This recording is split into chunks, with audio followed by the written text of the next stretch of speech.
Yeah,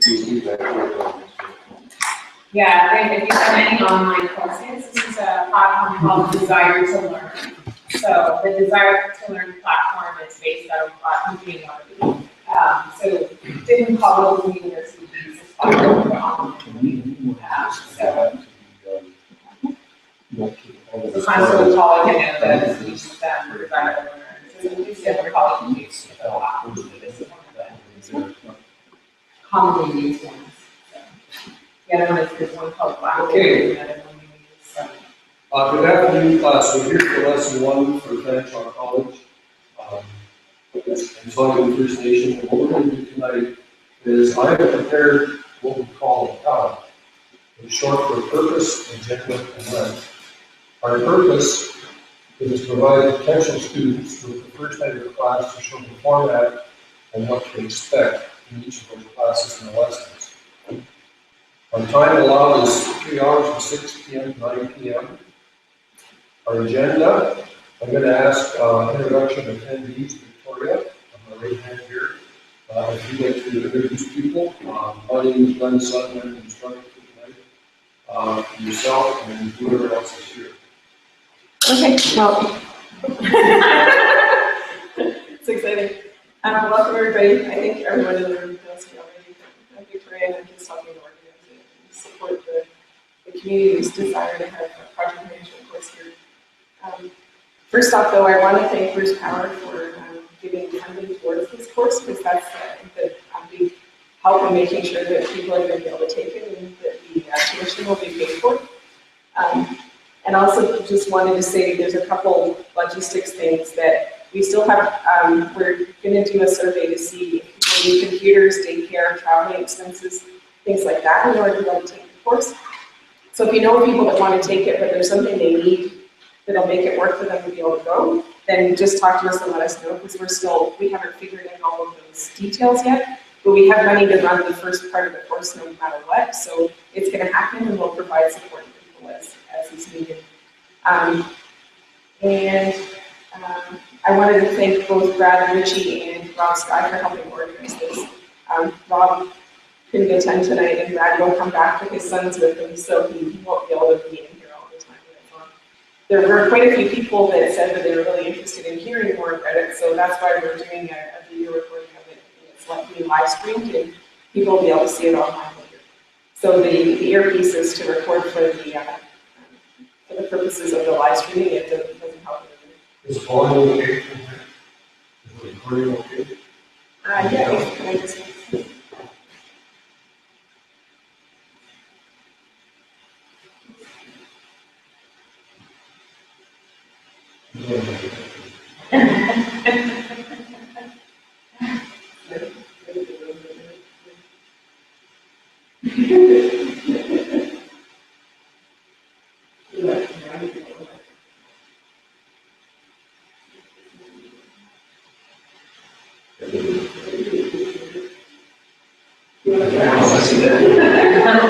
I think that's what's going here. So. The right way to go left. Look at that. Thank you, Ryan. Okay. So maybe do you want to just go around the room and just... Sure. So I'm Heather from Fanshawe College, so I coordinate programming and Bruce, you're on it for the county. My name is Mary, and I'm an instructor from Fanshawe College, and I will be a teacher for this course in September. So we have to make sure you get the kids in the handle. Yes. Okay. Yeah. Okay. I work in Houston for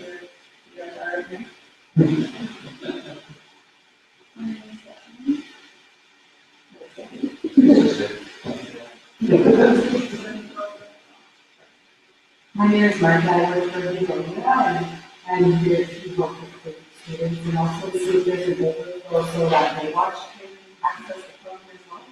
And so we'll support the funds that are available and we'll use there for childcare and transportation. Brian Hughes, I am the fiber optic tech for self-community program. And I work at currently of the ICT program. I have been excited about this program ever since I heard Alan was trying to get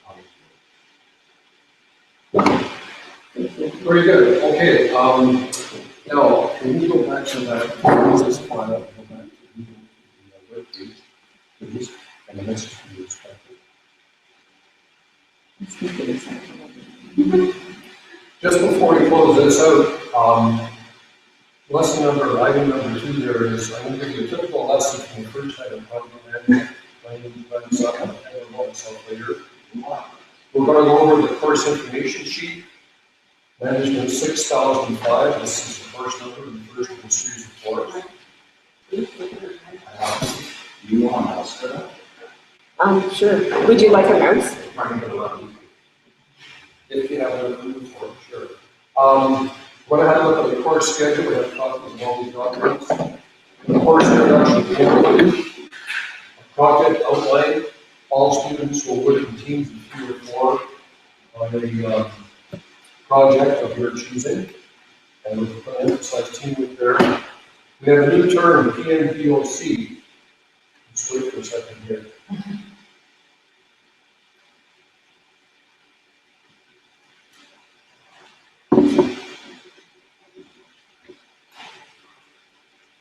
Okay. PMBOK is short for Project Management Book of Knowledge. It's basically the Bible. It's this book right here. And this is the 5th edition, the 6th edition is up now. But in this book, there's about 12 chapters, and each goes over a sequence of events and activities, how you work on the project resolve. So as we go through these documents, just pass it around and have a look at it, please. The next one is PMI certification, portions of that only. PMI is short for the Project Management Institute. It's been around for 30 years. It's an eminent organization that qualifies people in project management. We're going to go into 2 levels of certification, the CAPM, and there's a PMP, Project Management Professional. And then we're going to go to the first lesson. This is a brand new textbook about a year ago, Project Management Manual Process by Marshall Gray. That's your main textbook for all 4 courses, but mainly for the first course, and 15 chapters on the essential elements of project management. You can get it from Fanshawe Bookshop or local bookstores, and then we'll have a question and answer series. So let's go to the web page here. I'm going to just close that file, go to the web page, and that message will be disrupted. This is where you look at the students.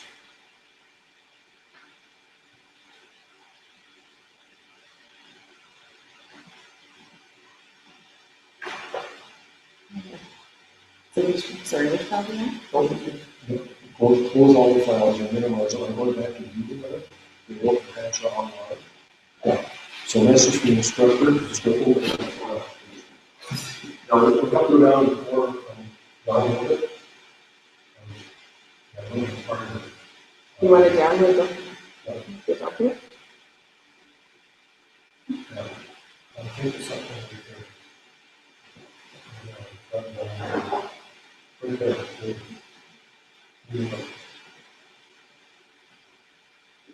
Good, okay. I'd like to welcome you to this course of Project Manager. I'm looking forward to helping you learn the basic principles of project management. My background is as a professional engineer who's worked in many areas of nuclear industry for his entire career.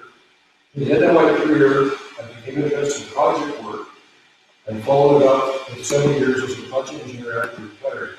My next step was to obtain my PMP, Project Management Professional designation. I enjoy project work, but hope I can instill a passion in me for project management and future works and projects wherever that may be. I've been on safety, and one of the hallmarks of a successful project is completing it safely. Safety is always the most important consideration for employees, industrial, and so on time and on budget. Communication skills are very important for anyone working in projects. And like you learned in the course, 95% of problems are usually caused by ineffective communications. So make sure you communicate with your stakeholders. I hate having your stakeholders that's been around for 19 years, so they use it. Your partners, people who should need to know for that. Hopefully this course, in addition to teaching project management principles, will enhance your communication skills as well. I look forward to meeting and working with each of you, considering myself and I'm starting as a professional here at MIT. I would now like to go, Victoria, to the course information sheet. It's one of those files on the list there, please. Management 6005.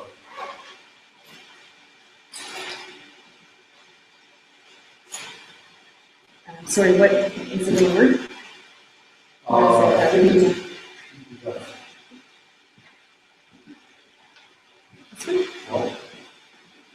this one, there you go. No, that's project.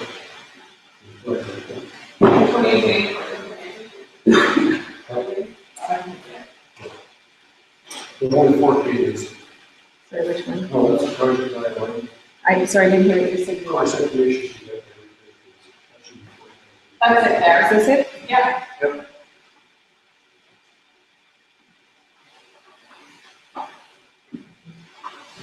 So,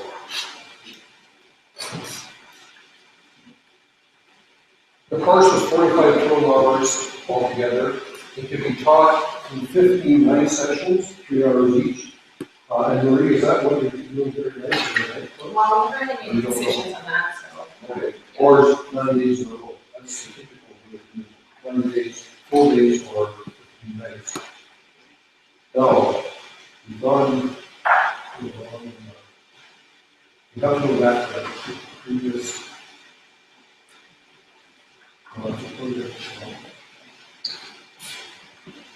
Sure, yeah. I mean, obviously you get something back, so. That's it. Just go down that. Yeah, perfect.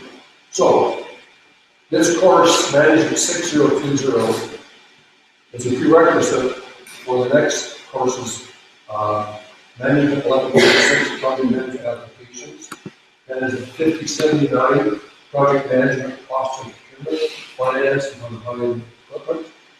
Management 5080, Organizing a Project Team, and then Management 1009, Project Cost and Procurement. And then, because we're doing a project management specialist, it looks a little different because we changed the course content. So there is another course, and that is in that package that I think we have that there, that's in the package. This one here? It actually names, yeah, it names all the courses. It's changed as of September 2015. They just added a work ethics course to the program.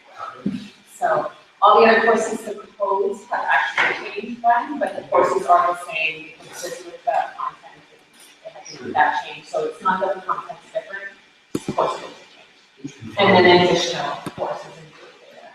Okay, so in today's competitive business environment, project management skills must include the ability to deliver the project on time, on budget, and with satisfaction of the customer. The purpose of this course is to examine the general principles, practices, tools, and resources associated with managing the diversity of workplace projects.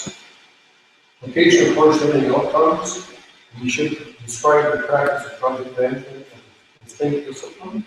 I'm not going to go through all this because you have copies. Identify and explain the processes of project management.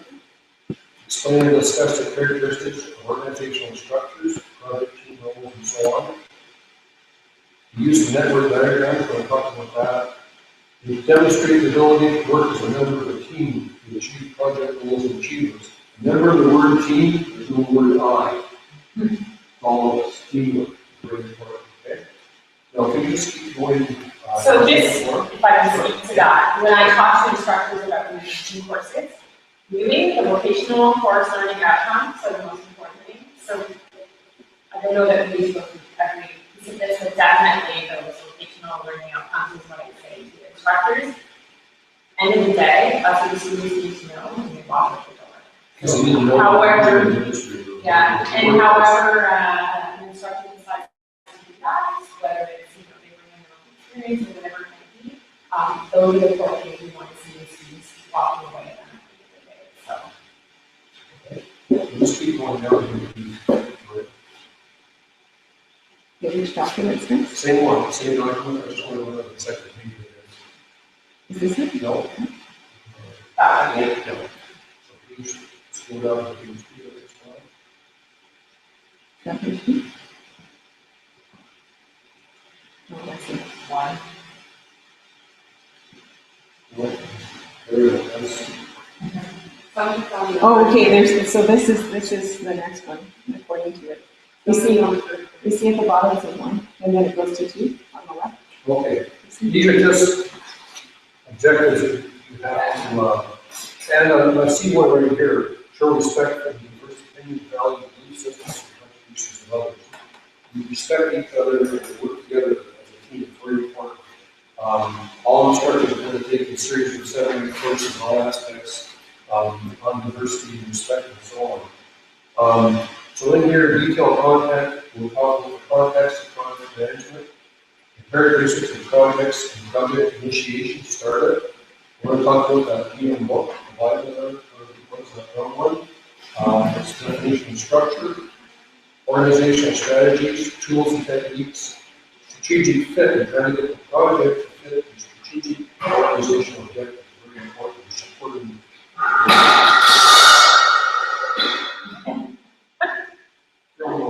we're going to talk about organizational structures, organizational culture, and processes. We're going to talk about the knowledge areas, the project lifecycle, investment concept, project management processes, the function of the project manager. As the project manager referring to the project manager, management models, management functions, roles of the project manager. Now, I think we skip out to here. We're going to talk about the scope of the project. What can we do? How big is the scope? Is it a narrow scope or a wider scope? Defining the project, tools and techniques of scope management, developing the work breakdown structure, WBS, and then all the plans for the project are based on the WBS, like a skeleton outline of the project. Has to be fleshed out. Risk analysis and risk management. Companies don't want to invest in money if there's too much risk, so you have to reduce the risk, and that's your second portion of risk management. Defining the project, cost planning, these are different chapters in the book. Resource planning, cost estimating, budgeting, developing a cost estimate, also planning 5% or 20%. Schedule management and project execution. There are software project, software programs available, Microsoft Project, there's a simple one. That uses P6, Primavera P6, it's a very complex program, very good. Network diagrams, activity relationships. If you have a prerequisite activity, you've got to complete that before you go to the second activity, because you need to do it before you start the next one. Relationships of activities, the critical path, and the networks from right to left, which path to the network is the critical one, the most important to do. If you're wasting time on other activities, the critical path should have the choices applied to it to get the project done to fruition. Reducing project time is crashing. The simplest that I can say is to allocate more resources to the critical path to get over the medium activity. Plan, development, quality management, an overview of project execution, the doing phase of project management. Now, can we keep going down here? Lectures. It starts on the left, so it's 2 pages, each one. So the next page is on the left, and then it is the next page. I think you gotta come back again. Let's just go with it. Yeah, very good. Okay.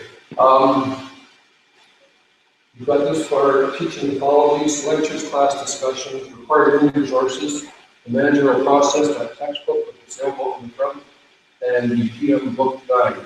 Method of evaluation is 4 methods, but I will go to the next slide, please. Down. And it's this model right here. We have 30% of 100% on quizzes. You will have 10 quizzes, 1 to 10. You will have 5 module tests, 30%, team project, 30%, and all members of the team get the same mark. So it's important to work together. Participation in exercise, you can mark yourselves on interactions, up to 10%, total of 100%. And that team fails. Just go up for a second. Not yet. Or up further? Yeah, because it shows 3 different ways that they're marking that course. I don't know if you noticed that bottom on Yes. that sheet. So, the first one is, it talks about it being blended, so online and in class. But the marking is a little bit different, so you just need to be clear, which marking. That is- Which marking, This just this clear. one right here, Okay, 30, and I talked to Anthony Fields, he said, hey, I don't do it, I'm not talking to his helpful. He's head of IT at Fair Shop. So I know all the files from him, and they're all available to you. She was there, anyway, all those files, they're all available. So, athletes will schedule examinations and tests to those work commitments. In my class, some people have to go away for beautification attendees. They will do their quizzes and all their tests beforehand, and they will keep caught up and they do that. That's okay with me, it's okay with other people. I think this might be more towards people getting appointed versus the just a grade point range. Students, the last 4 classes, we really plus.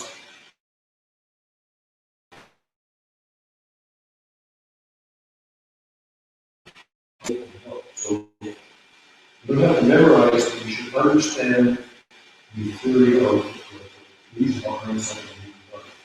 Okay? Remember the cheat, you're not supposed to copy. I don't think you can do it, there's a always films for so I kind of mentioned that. Yeah. Starting with the accommodating, if there's any meetings, and it's necessary to attach to studies, and prior to, and then we can make accommodations. Participation is based upon criteria, quality, interaction, participation in the class discussion, team collaboration, alongside teamwork, and professionalism and contribution learning. Whether you're in industry or looking for a job, when you produce a document or an output, you're signing, you're basically an author of that work.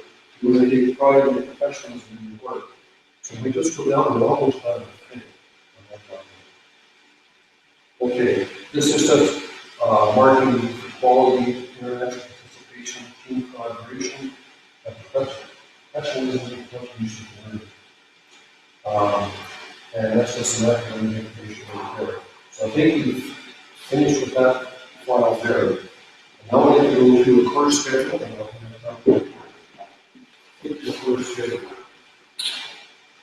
Is it a Word document? I think it is. It's a hard copy. It looks like this. And sheet. There's another stuff.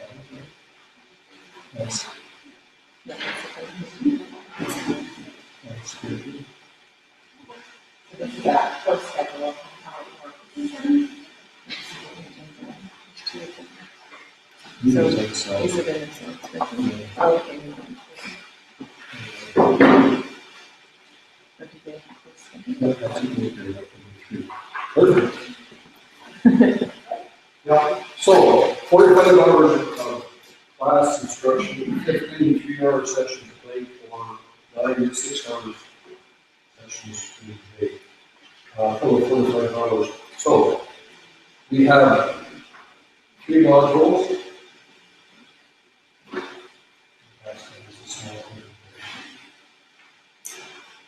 Can you read it back to those folks? Yes. Can I just check your entry forms? So it's on. So now it's on. It's talking to you. Wow. Now it's registered.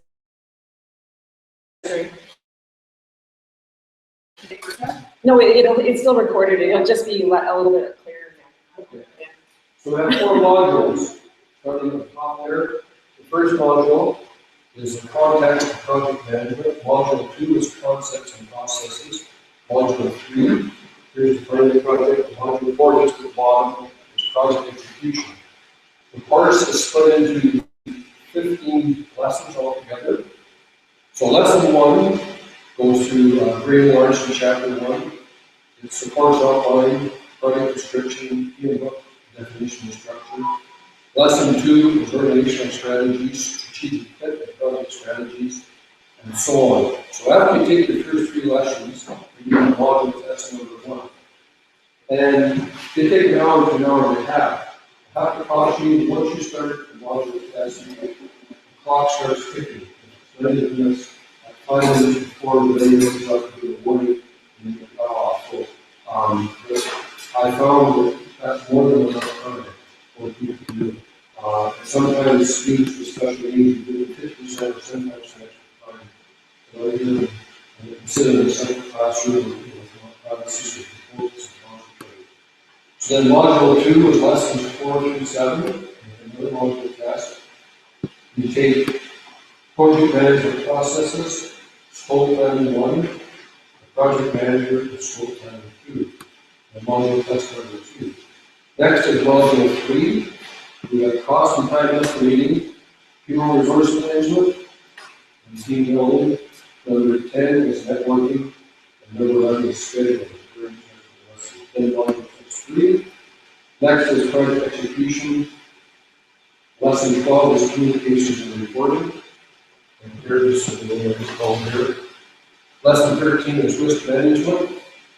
What's the most common form of risk management you have in the whole life? There's 2 things to do to reduce your risk. How does it work?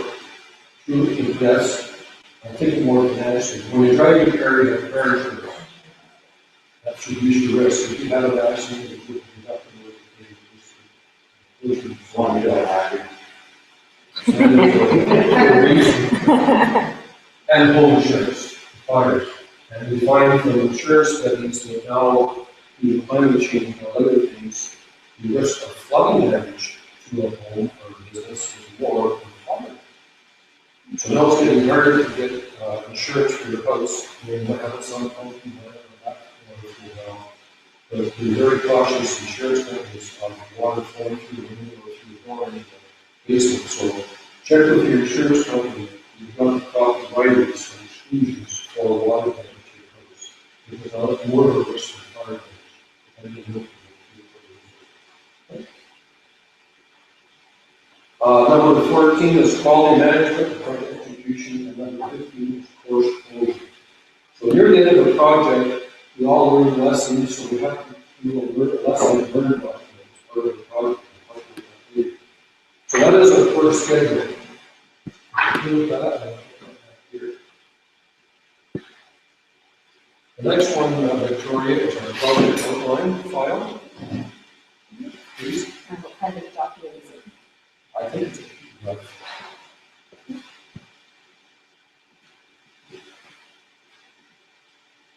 This is the, oh, sorry, what's it called? project outline.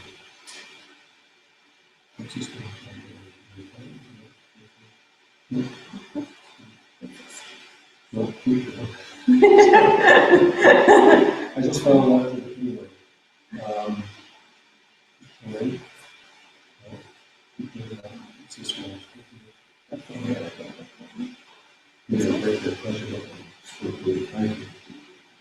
So I'm talking about projects. Whoever mentioned 50% of your class of organization project, say that a group of 12 people have 42 teams for everything. So, the major purpose of the class assignment is to give the opportunity to apply and demonstrate the understanding of the tools and principles covered in the class. And Heather's going to hand out a hard copy of this document. I'll take a second for a moment. It's not there, so.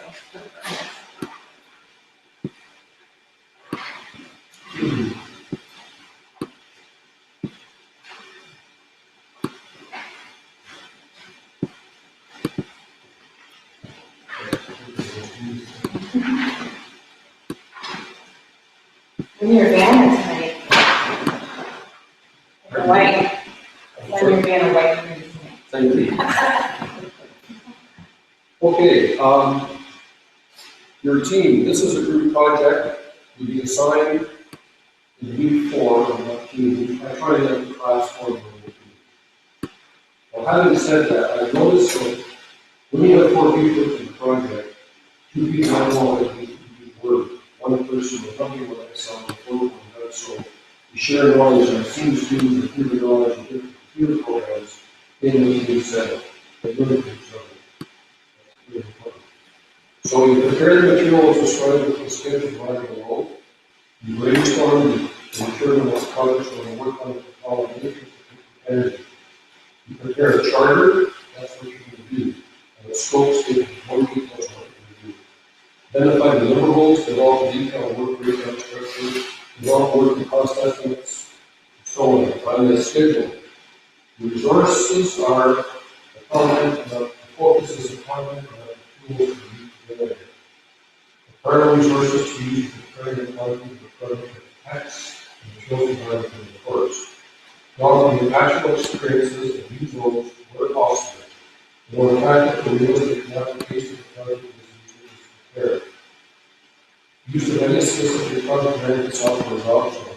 A number of taxes available promotional funding period, you were finding these tools such as MS Project.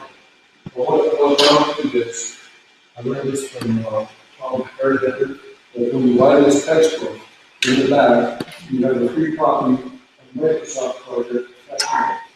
But it's only good for 50 days. So I have to hold it, I don't own the copy. You can also, as a student, get, that for free, I can use in chalk, help desk, so, Okay. I've been having some conversations with the computer, tech people at Campus, so help desk is for students, so students can actually call, in campus, and help desk is open until 9 o'clock in the evening, but they'll send you the download, like you said, I'll tell you where to go get the download, you can get Microsoft Office as well as a student, so, the whole program, so. For instructors and for staff, you have to $15, so. It's expensive. Can the instructor buy this? Please have a adult. Communicate. See? So But I talked about that in the I'm gonna get picture online, Anyway, yeah. Reimbursement. the point is that if you line this up, it won't be very easy. Now, standard office package, all I can say is that the legal offer and the same equipment office is very rubbish.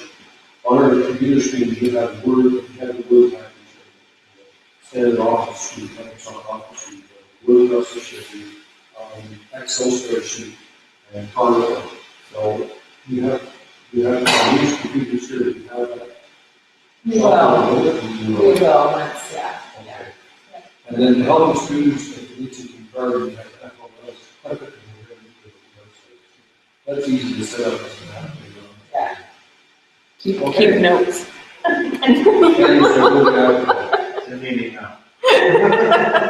Deliverables. Full breakdown of project deliverables as specifically listed in below.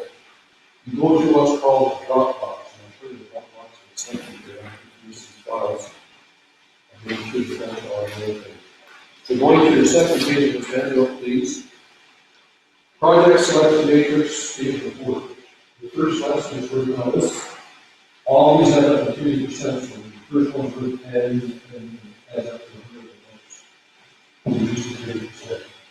So basically, you select, you put 4 choices of project, you look for 5, you rank them in a certain order, and you agree on what you work on. Then you have a statement of work that you do. Next one is the project charter and communication plans. Remember that? That's kind of the communication plans.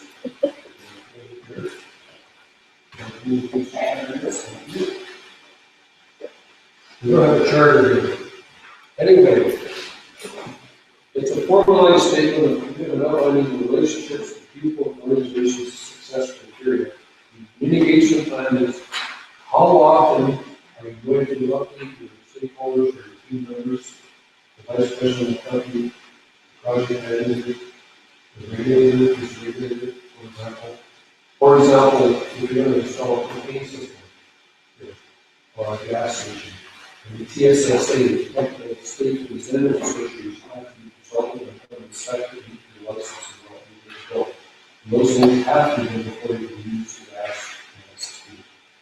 Next is a project scope statement that's making more detailed expanding in the statement of work. That's worth 10%. You give your objectives, deliverables, tech requirements, and milestones. The next one is a work breakdown structure.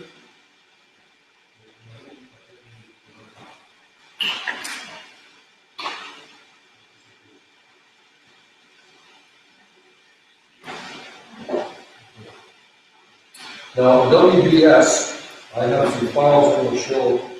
Did I have one?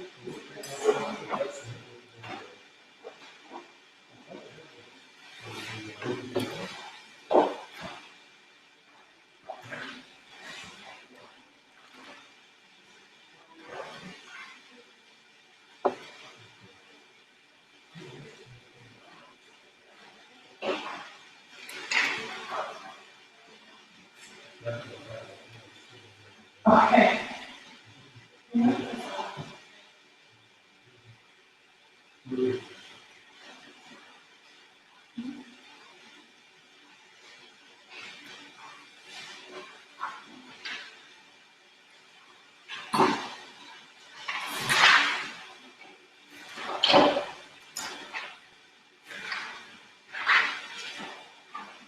Here's an example of the work breakdown structure. This one we need was called Impaired Habitat Management. So remember friend Jimmy Carter? Sure. What it does is it takes major activities and then it drops down to the second level of the activity, third and fourth, and it basically plans your project around it. So this one was Impaired Habitat Management. I was working this a number of years ago, about 2 houses, and everything you heard is working hard. And that was a detailed thing, but we built 2 houses in 8 days. So, before a function pad, one night, one other night. And as soon as we started, it was 2 by 4s, and the walls, and 2 sides of the walls, and everything, and put the trusses up, and do crane, and come up, put on the roof, shingle it. Put it on the side of the walls, put the drywall in, go inside, put the wall in, drill the hole, pull the wiring, put the plumbing, so the plumbing location, to schedule all this. And that work breakdown structure forces the different trades or work groups to schedule activities so not to wait each other. It gets rid of problems down the road. Next one are estimates and cost budgets. Next one is the milestone schedule network you have. And I'm going to have these kind of different participants here, please. So the milestone schedule is just, I think there's about 12 activities there. It gives the target date and the actual PCA target completion date and actually completed. The network diagram is a series of circles or whatever. One from activity 1 to 2. Start the project, 2 to 3, dig the hole for the house or whatever. This is very, very planning method. And then at the end of the course, for 15%, we have project presentation, lessons learned. Next lesson learned. And project.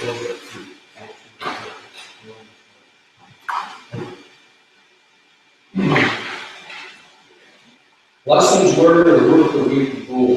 That way you'll make the same mistake all the time. And I would encourage you to be using project management in your area where you keep a file, a binder, or track it on computers for lessons learned. And then when you hand out to other people or something, they can go to lessons learned information to avoid mistakes.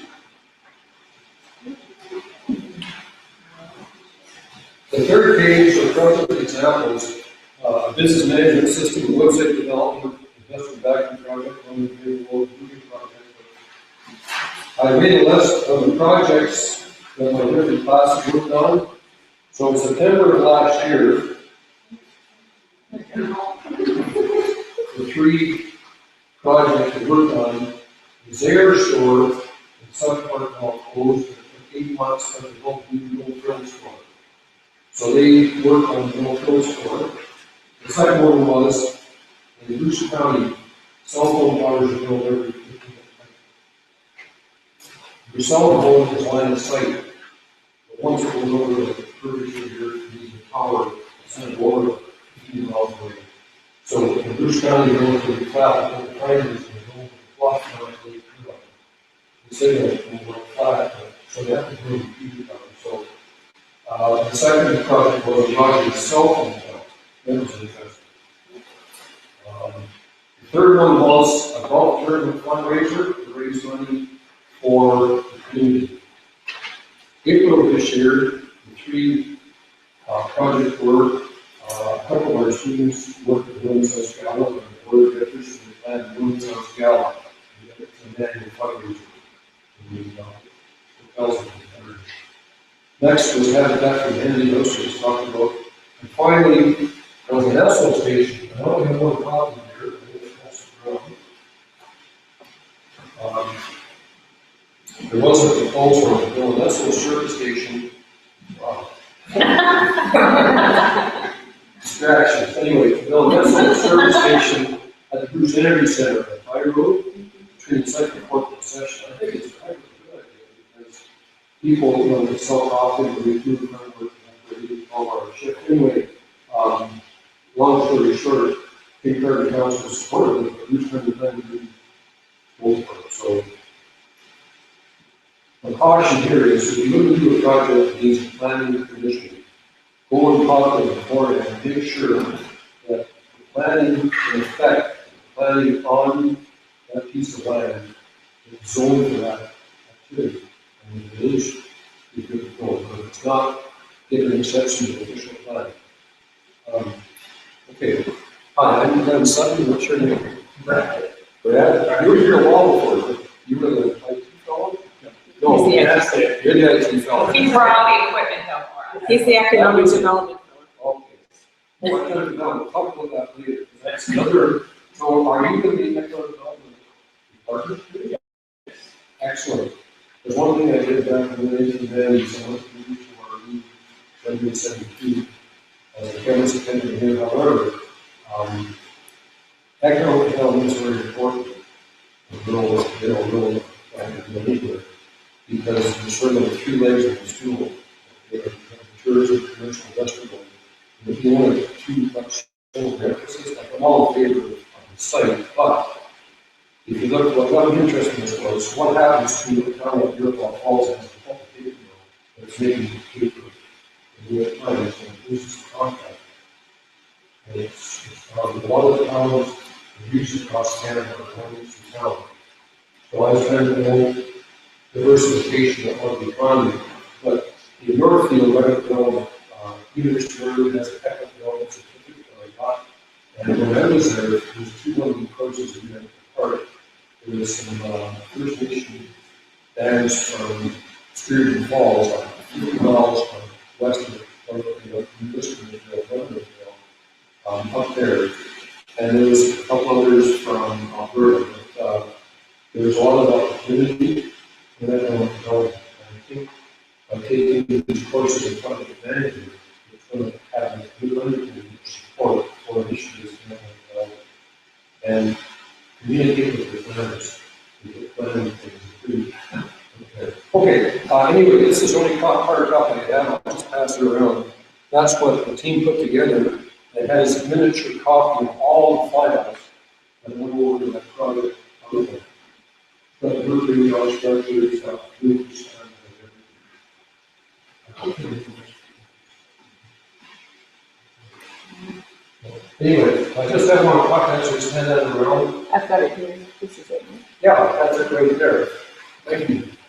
So, the index and the business justification, organizational objectives, what the project team will do. Deliverables, 2,000 square foot convenience store in Westfire, 6 calibrated operational data pumps, clear access to information from Lindman's restroom and landscaping. We'll take the next page, please. There, exclusions. Supplies often provide acquisition of construction basis field. What's the one common problem that everyone in Fruit Street County has during the year? Any project. Winter. Yes. Highway 12 left at Seoul is the most closed road in highway in the country. So 6, 8, 10 days throughout each year. And it's significant because you can get food in, Sometimes the 6 feet when they do all at the same time. yeah, and you run out of propane, the seniors folks, seniors home, they're almost out of propane. So it's really, This past one, they did around. is that right? Okay. Well, maybe really that they have a bigger storage, and once they're local to you, so how would you reduce that risk of propane? Okay, well, the other option is, I know for a fact, Cordell has natural gas, Washington has natural gas, Gutters has natural gas. In Garden, air goes into the you got natural gas here. I think there is a natural gas line running through, but we're not. Well, there's that development, that's, I don't know, it's like 80 feet. Get that gas, you can I think at the time when they were running through, they did off the drain, but the council at the time denied it. The only reason I know about that is because I was a part of the project that we had the fiber optic through the entire reservation. And we were able to make sure that somebody still got the way. Just in case we did it. But yeah, they're gonna be so far away from that. would ever be, possible. That's an option. On fiber optics, I'm glad you did the fiber optics, we put in for subdivision. Your technology is beautiful. Well, I said, why are you putting, well, the CRTC in its wisdom said it's competition. But you know, it's expensive. So there are going to be 2 separate fiber optic lines side by side. When you think about it, you go to the seminars 10, 15 years ago, fiber optic like thousands of messages through there, you need to go fiber 10%. You rent up the black, not to look for the fiber, you look for the dark. You can rent it out. Why couldn't the company be there that part of that? Like, one, I mean, with cell phone towers, 4 companies force up the cell phones. How much it costs? That's expensive. Put 4 antennas on one tower anyways. Moving on. It's called teamwork, right? Yes, this is strange. We're not to exceed the protected cost completion time of October 25th, 2016 is technical constraints. Must meet all building codes, fire and electrical. Environmental impact study, fire building, ESA is electrical safety authority, so even after you have either one or electrician in electrical supply, you need to get ESA, the high inspector, to come in and check everything. And he'll measure this plug is steep use on the ground, he checks it all that way, you know, on its road. He does it at random. So when we have a quality optical contractors, and you know, they check the several products. What else is there? TSSA, direct inspection and pressure vessels and storage. And now all gasoline tanks in the province have to double wall, so the first tank needs its proper cycle. Okay. Major risks and dependencies. Environmental issues with site tools and construction. Fundamental issues in breaking ground.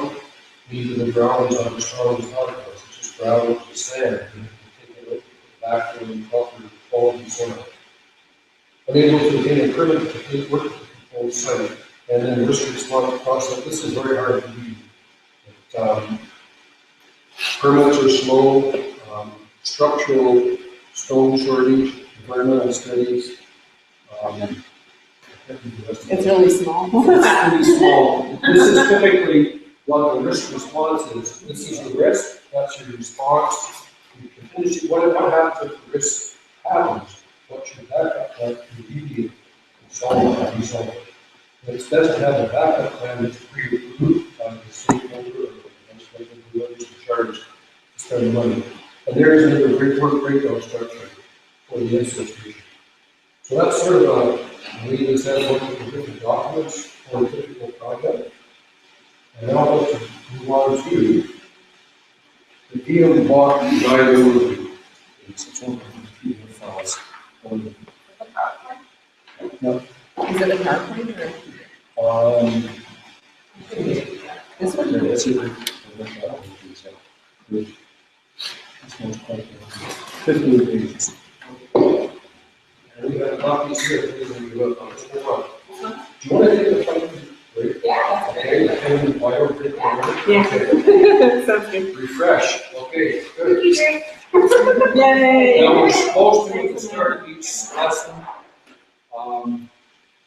we have two things to go over. Is there an emergency exit? I know I came in the front door. Is there another set of escapes if there's a fire? We will have that. So those are the doors, enter, egress, and so on. And the washrooms, are they back or I have no idea?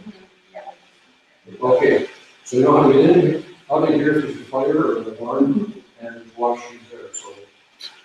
That could be good on the scene. To get into an engineer's head, right? I always say that. If I had a roll of tape, I'd be taping this down. I don't have I can't figure out that's it. one. Better use my cousin than one.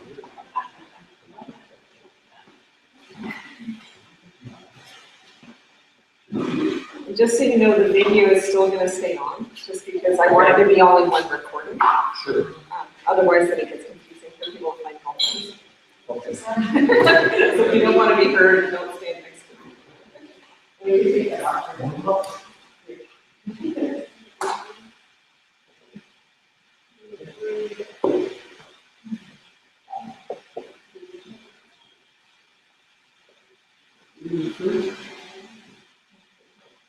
Very interesting.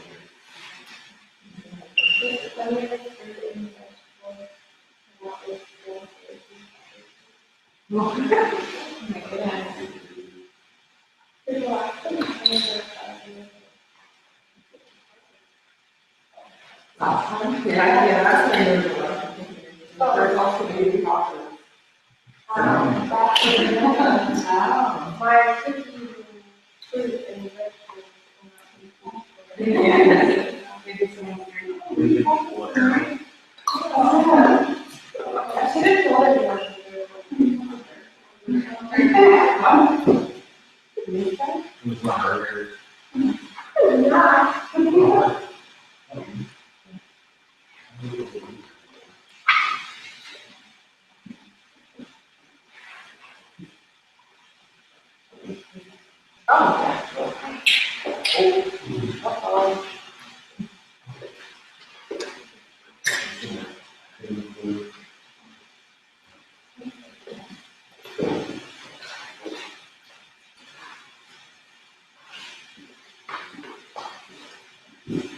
That's sweet.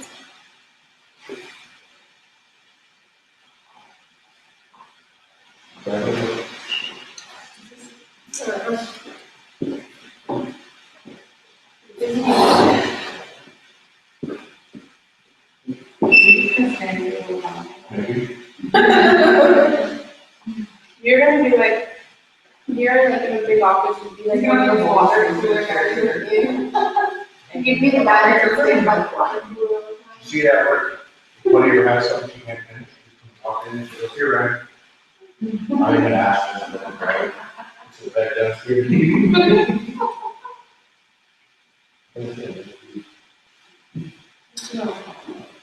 There's a staff started today.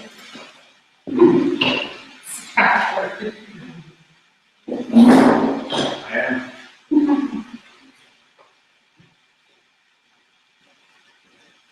Try to separate that. Yeah, that's how we're gonna get it.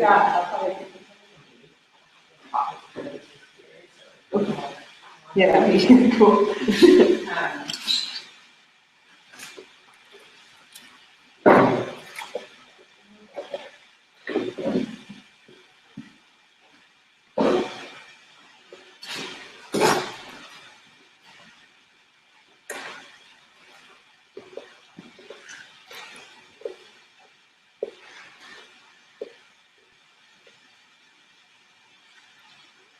Ryan, do you know how to adjust the white balance so that it's tricky when he's talking to be able to see the screen at the same time? You know what I mean? Like, I set it up, like, sorry, it is, yeah. I have the camera settings, but I can't seem to get it so that it's showing the, because it's so bright here compared to the person, right? Okay. You know, like I tried changing, but I think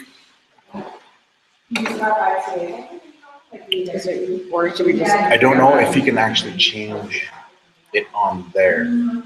It might, you might be able to get it to go darker on the screen on here or whatever, but whether or not it's gonna pick up anything on the camera, I don't know. Just depends on what kind of camera it is.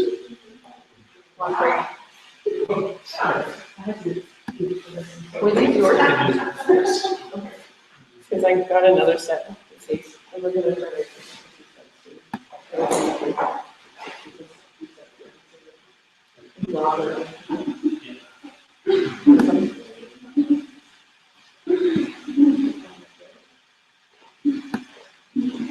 It's just funny though, like if you look at me over here, you see the color of my face?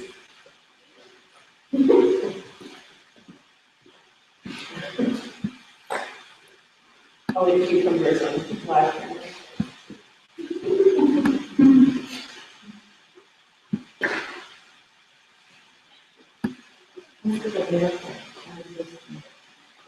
Just don't worry about it too much, because I can just make it so that if people want the documents, they can pay me for them, then I can send them to them. We don't have to worry about being able to see them on the screen. The problem is the light balance is so different that the camera can't get both. Those are, you either make the person like an alien or you can see the screen. That was just being gone. Or, other way around, or you can see it. There's a lot of. That's the side line that I was sitting here. Wow. That's really crazy. I can believe how big.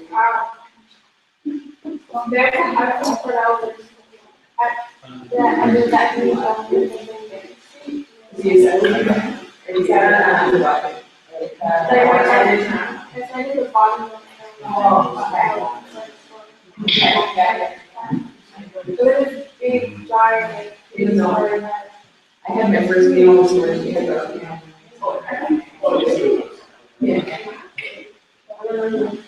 was my 300 colleague. I got really tired.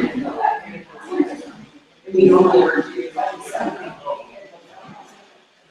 so it's just like, whole time it felt kind of like. Wait, is that? Because they've done about, how they share it out. I think you meant, Was it me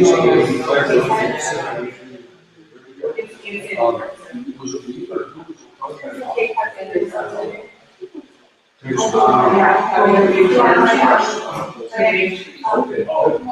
So, They were, we actually just.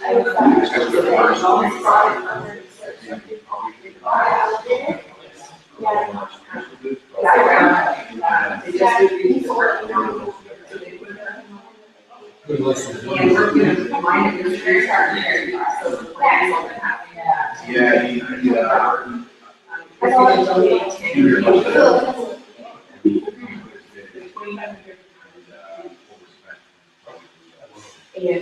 And like they go to it more. I feel money, but negative, but it's not supposed to be off the ground. And so there have to be structural things to bring those entries.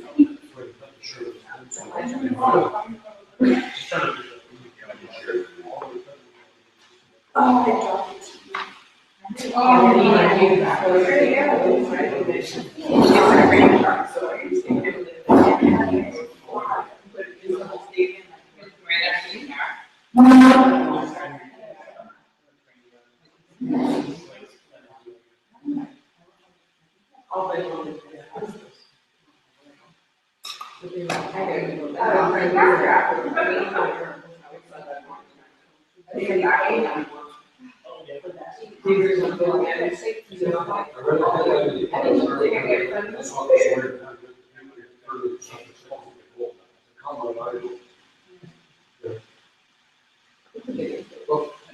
guess it's a renewal list. For the whole park. A very specialized country. I'm happy with It's it. hard to build a public. Dinner in the Across parking lot. the church. So it's in my car. It's how we want it for the education. They always offer the support from. Yeah, it was a nightmare. Obviously, There's not a food thing. I found it before, I did like back, except for this. Which is really good. And I asked him if he had food, and he said, yeah. It was regular. Yeah. So I get there. They're in customer service.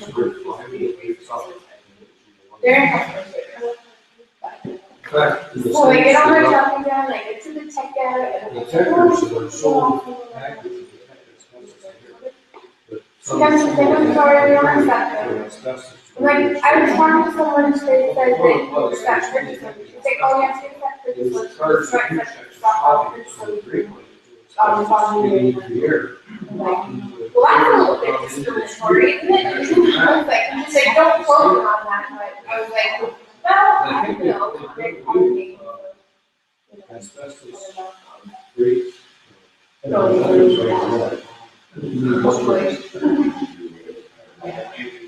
yeah. So, but I had a story with the food I think most places, most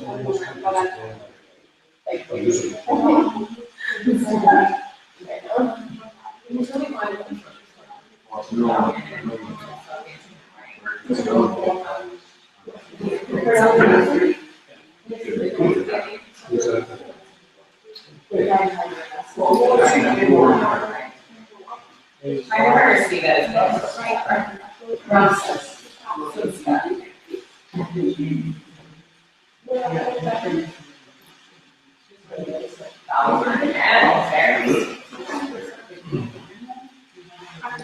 Are you ready? Do you want me to start setting this up?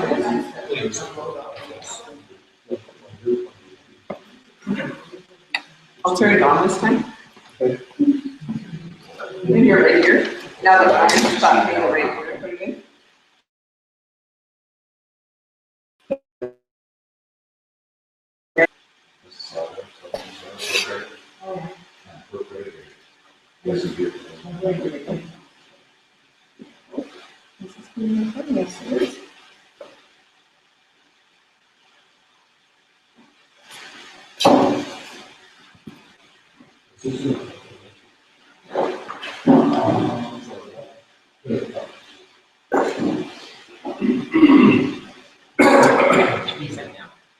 So thank you to the organizers for that refreshments. Thank you very much.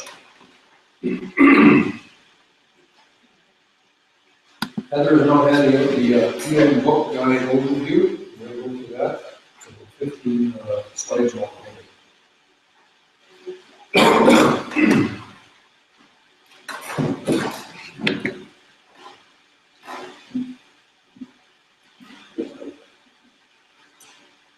So, this PowerPoint is called the Project Management Book Guide Overview, or the subtitle is the Project Management Institute Approach to Project Management.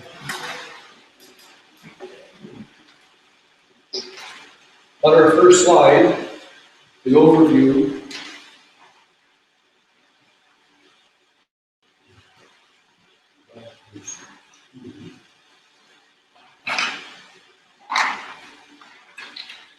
Do something else you want? That's page 2. Right here.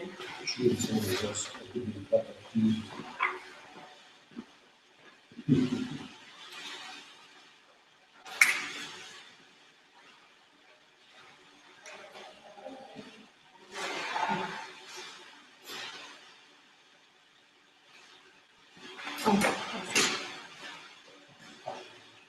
It's the one. Do this one.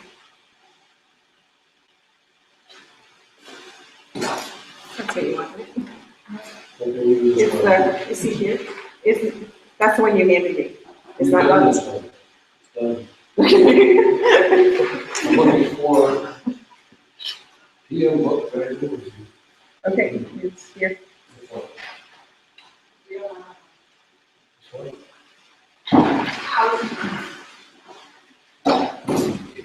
Probably did. Here's one copy of it, you can use that as a guide. Okay.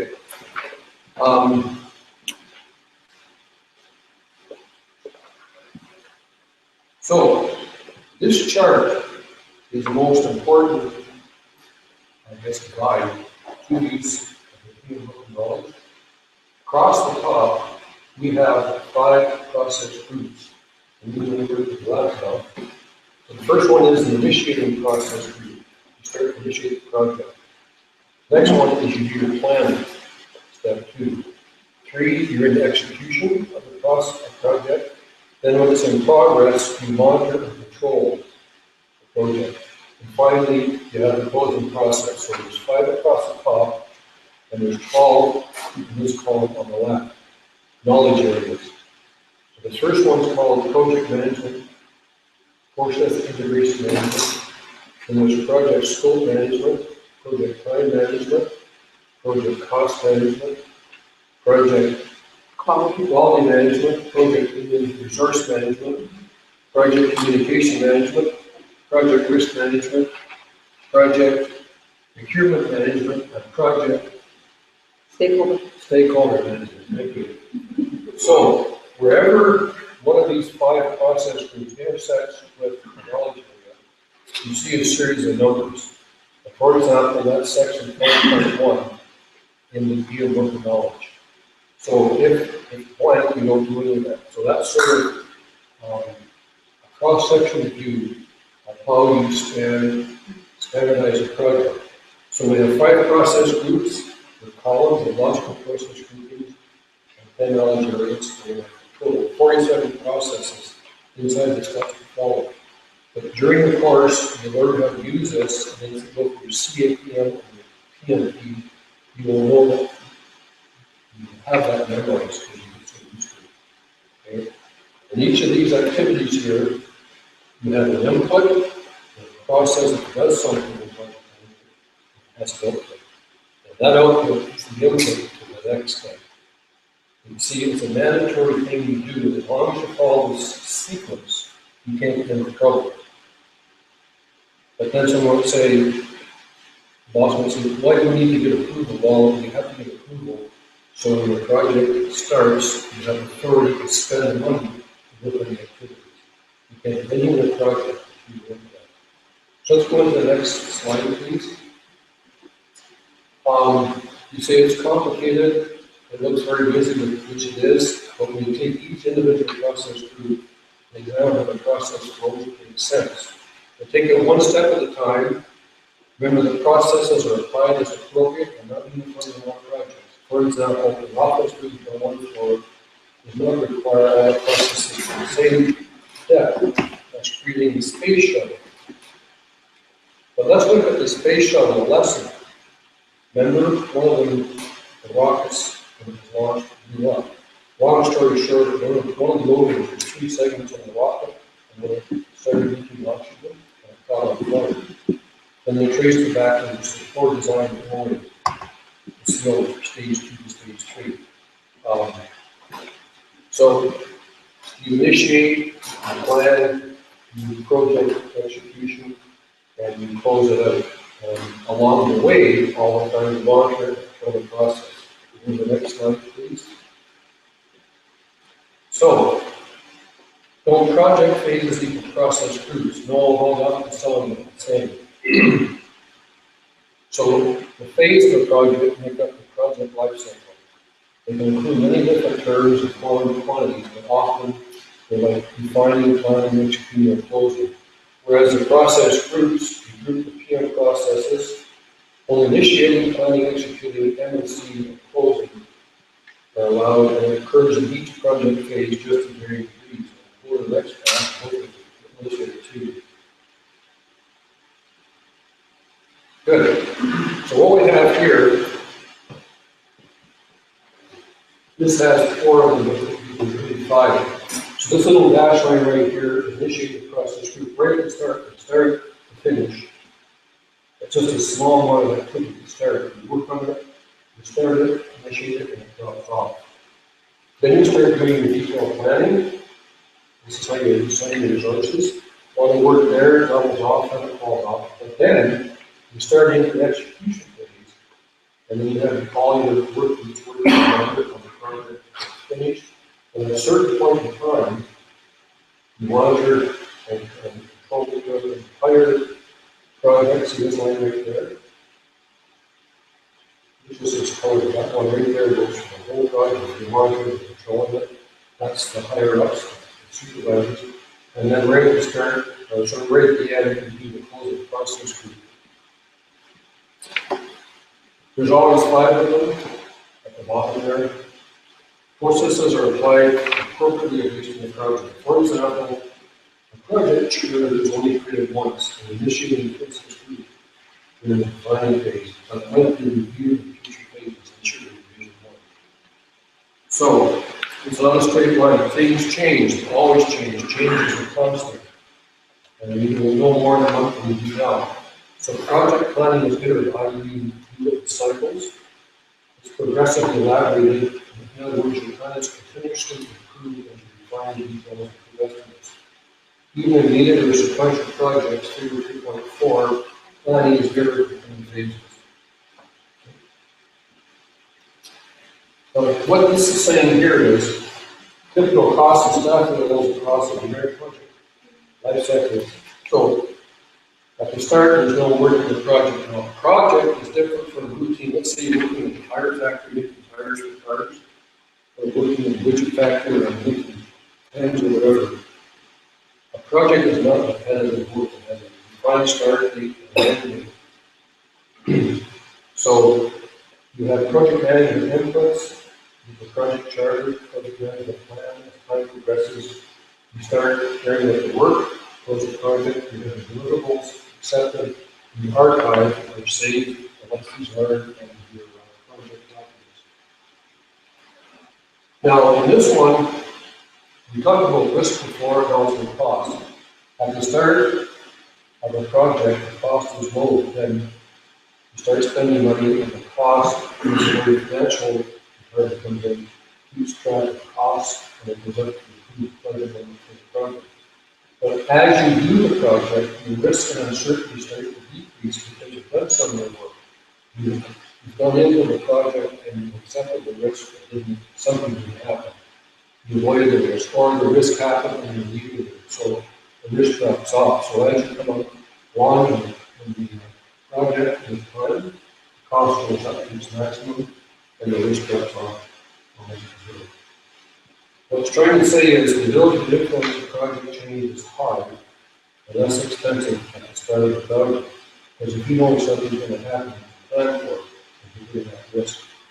But if you come up from here, you have a big risk, and it's spike. Next.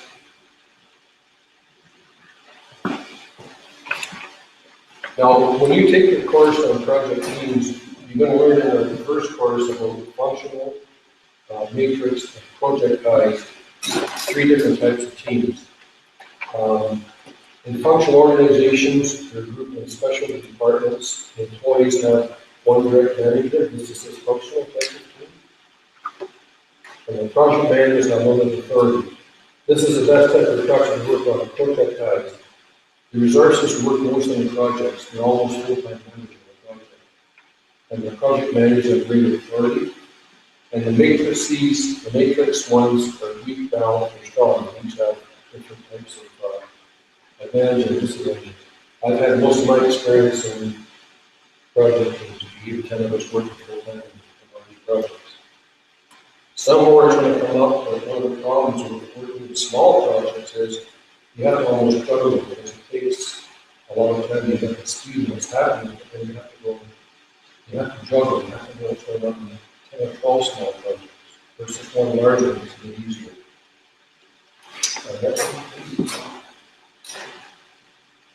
So the 5 process groups are not discrete one-time events, they often overlap. There's a plan in there, initiate, plan, execute, monitor, control, and closing.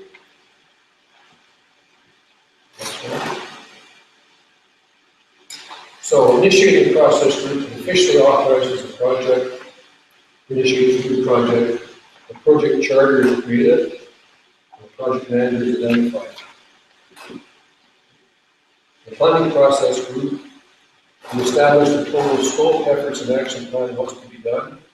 We create the PMP, project management plan, plans and progressively collaborative, in other words, detail, i.e. rolling with planning, where the short-term details are well known, the details in the future less well defined. Executing, make sure the project deliverables are created.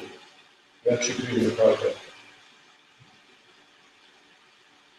Monitor and controlling process group, we track and review the regular progress and performance and manage change. One thing to do, of course, is you have a change control register or log. Any change has to be documented, recommended, and signed off or approved by the project manager and the higher authority. Who authorizes the project charter. The vice president or whatever. Closing process group before we complete the project. Close it out. And almost done. So, we reviewed the columns here, the 5 process groups: initiate, plan, execute, monitor, control, change. And then your course, basically, in the 10 or 12 chapters, you just take each one each separately and you just go into more depth for the 2 or 3 hours. And you become much more confident on the all of that one.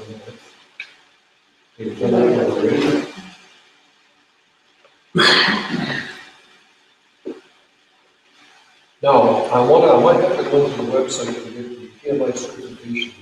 I thought I had that. Can we just try to find the file? It's PMI certification. Okay, what kind of document? I'm trying to keep PMI certification. Let's try it.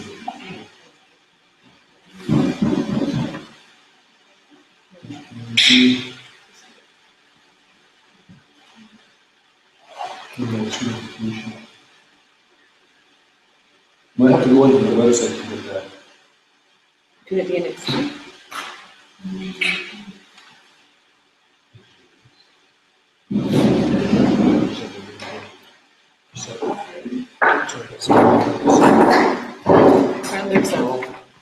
Doesn't register. Let's go back to the minimize this. What I want to do.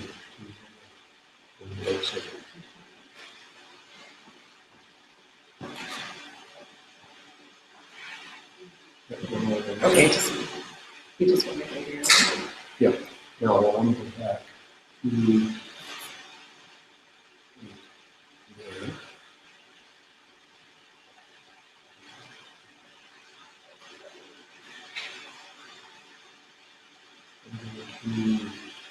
There it is right there.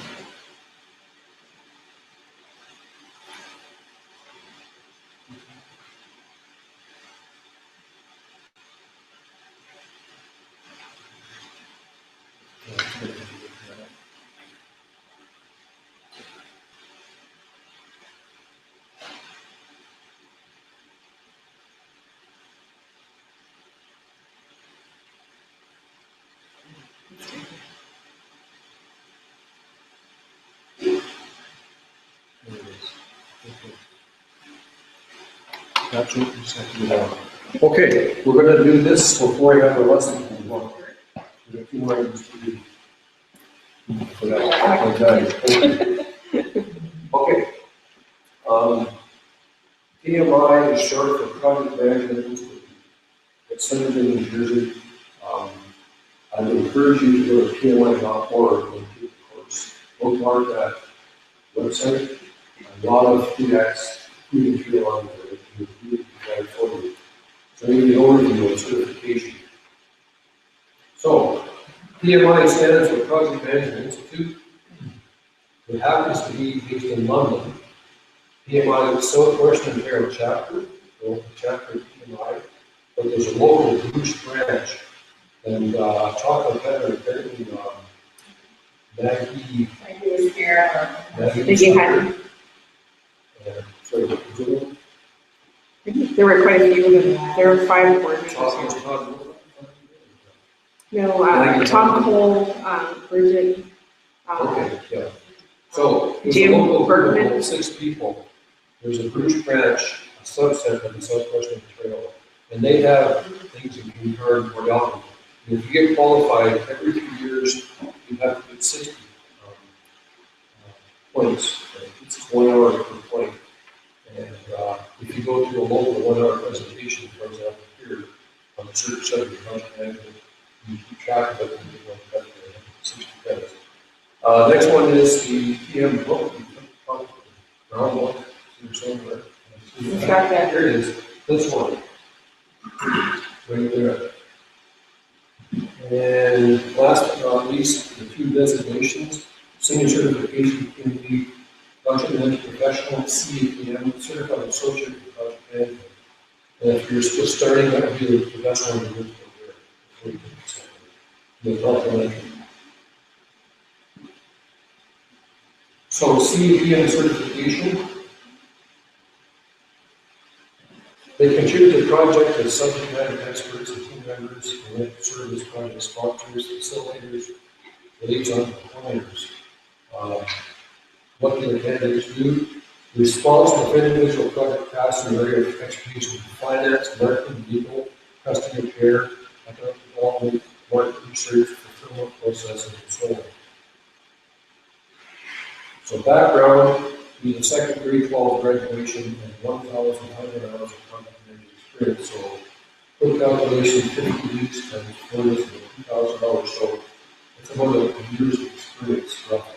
Or you can take a special course for 23 hours, which is 3 days, 2 7 days, of project management training, either A or B. Then you go to the exam. Is this kind of thing count towards that? If you're taking a certificate course? The first course, yeah, Okay. by PMI. Okay. I got 45 credits for it. That was the second year, right? Great. Okay, next one, okay. The exam is 150 multiple choice questions, 100 right questions. Somewhere is done in London. I can't remember, this was 7 years ago. Something in London. But we went into the classroom, and anything, you had a couple pencils and notepad, a blank paper, and a computer screen, and you had 3 hours to do the questions. Passing grade is 80 out of 135, and it's 3 hours. And it's written in Quebec learning center, London, one in Toronto, and I'm sure. We're mostly Southern Ontario. So we have to go about the point of the right. So, based on the different chapters, in chapter 3 through 12, that's the percentage of questions from the different chapters. So it's based on the 5th edition of that guide. Higher level certification. Who should apply? Those who lead and direct cross-functional teams to deliver projects within the constraints of schedule, budget, and scope. What do PMP candidates do? Responsible for all aspects of individual projects related to the project. Background, bachelor's degree at 4,500 hours, which is about 2 years, I guess. 36 months of project management experience, or secondary school diploma, 7,500 hours for 5 years of project management experience. Or you can take 35 contact hours of training. That's a lot of this did 7 years ago. It's now the Bruce Power PMC. We used to be W Hunt's focus really hard. But we took 1 week in 2 days, and the next week in 2 days, every Saturday, Sunday. And we took 35 hours training to qualify for that. Before we have to go to the next one. It makes us an hour longer. It focuses on the 5 process groups or 10 knowledge areas. And the next one is a breakdown of them. And there's a breakdown of questions from the 5 areas. 200 questions and 25. They test 25 questions out. You don't know how to just see what people are. And you know right away after the next one? This is it. That's it. Okay, good. We have one more thing to go over, but before we get started, are there any questions for anyone on what we've taken so far? Well, if you take the course then, you select the team, select the team project, get to produce 10 or 12 documents based on the study of the book, types. And then the SO station will go through there, all these kind of typical things you produce, your work breakdown structure, your lessons learned, your arrow network, and the last thing that we go over now is chapter 1. Effective. Washington Prairie. This book came out about a year and a half ago, I think it was, maybe 2 years ago. But it's like a breath of fresh air. Basically, it goes through the rituals or the routine stuff, the essence of project management. But the authors have taken time to put in things that are pertinent to young people who talk about Apple, Macintosh computers, Apple, iPhones, all those things. But these really examples out there, real projects, and how we got to tell them some success stories. But it talks about what one of the drivers of project management is important is technological change. It's ongoing and it's not going to decrease. It's going to decrease. So I always like to tell the students that this thing in the teamwork, well, let's go look at the PowerPoint, please, for lesson 1. You should be those 12 documents that are coming back from the.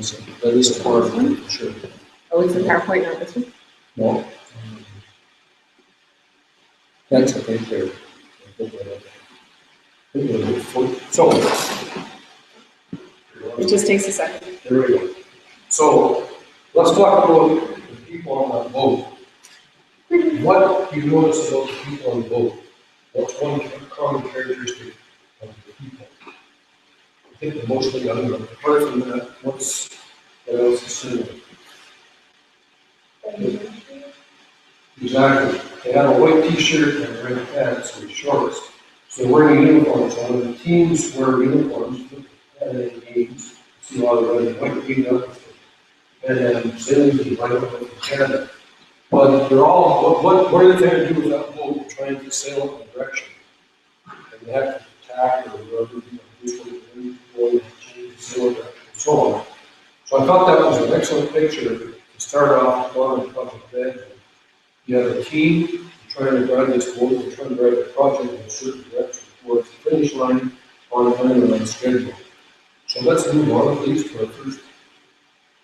So that is the table of contents: introduction, strategy, organization, defining a project, cost estimate, project networks, managing risk. Now we have to be split here, so we come together. Schedule resources and costs, reducing duration, volume progress, in the meantime, strategy, leadership, teams, outsourcing, project closure. Not too much on here, but international project oversight, agile PM, that's for the computers, it's very important to people. That's a whole method of project management for people with computers. It's very specialized. And career paths. What is a project? This is the definition word for word from the PM book. A complex, non-routine, one-time effort limited by time, budget, resources, and code specifications designed to meet customer needs. So, it's non-routine in the context of major characteristics. It has an established objective. The project chart charter and scope of work. What are we going to do? It has a defined lifespan at the beginning and end. We are going to build 15 venues, 3 new buildings for all different sports at the Canada Games. Once that's finished, it's done. It requires cross-organization participation. It involves something that never been done before.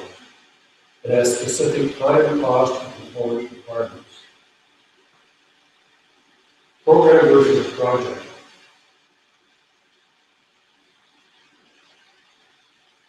A project, an example, is completion of a required portion of project management, whereas a program is completion of all portions required for a business major.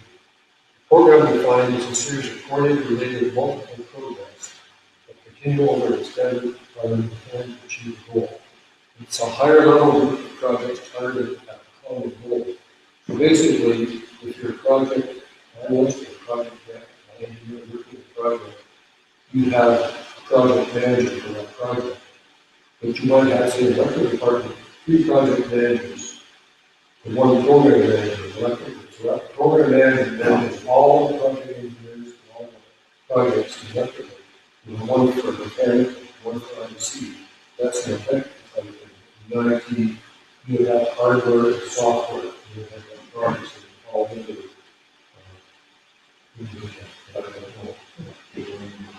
wiring, drawing, electronics, a lot of drawings. A lot of drawings, not good like that. Next one, please. Comparing routine work with projects. So here's a bunch of examples of routine work: taking class notes, daily entry in sales sheets in the time ledger, responding to supply chain requests, practicing skills of piano, routine manufacturing, Apple iPod, attaching tags and manufacturing project. That's routine work. Whereas projects, writing a turntable, setting up a sales kiosk for professional accounting meeting, developing a supply chain information system where you need the piano piece. So see the difference there? That's doing what this is developing. Difference in context. In projects, for the computer people, design an iPod that's about 2 by 4 inches in size, interfaces with DC and storage pin and so on. Whereas in the bottom there, we have wire tech projects for Jeep and Walmart. So you differentiate between work and projects. 2 different things. Project life cycle, if we're initiating here, that's one only criticism we have to build with left of initiating. Anyways, there's 5 groups in there: initiating, defining, planning, executing, and closing. So defining, you're talking about goals, specs, tasks, responsibilities. Planning, you have your schedule, budget, resources, risks, and staffing. Excuse me. Executing, status reports, changes, quality, forecast, and closing. Sometimes it's important in computer projects to train the customer. You just don't set up and play computers walk away. You have to show people it is. And leave documentation, how-to manuals, very important. Transfer documents, release resources, evaluate the lessons learned.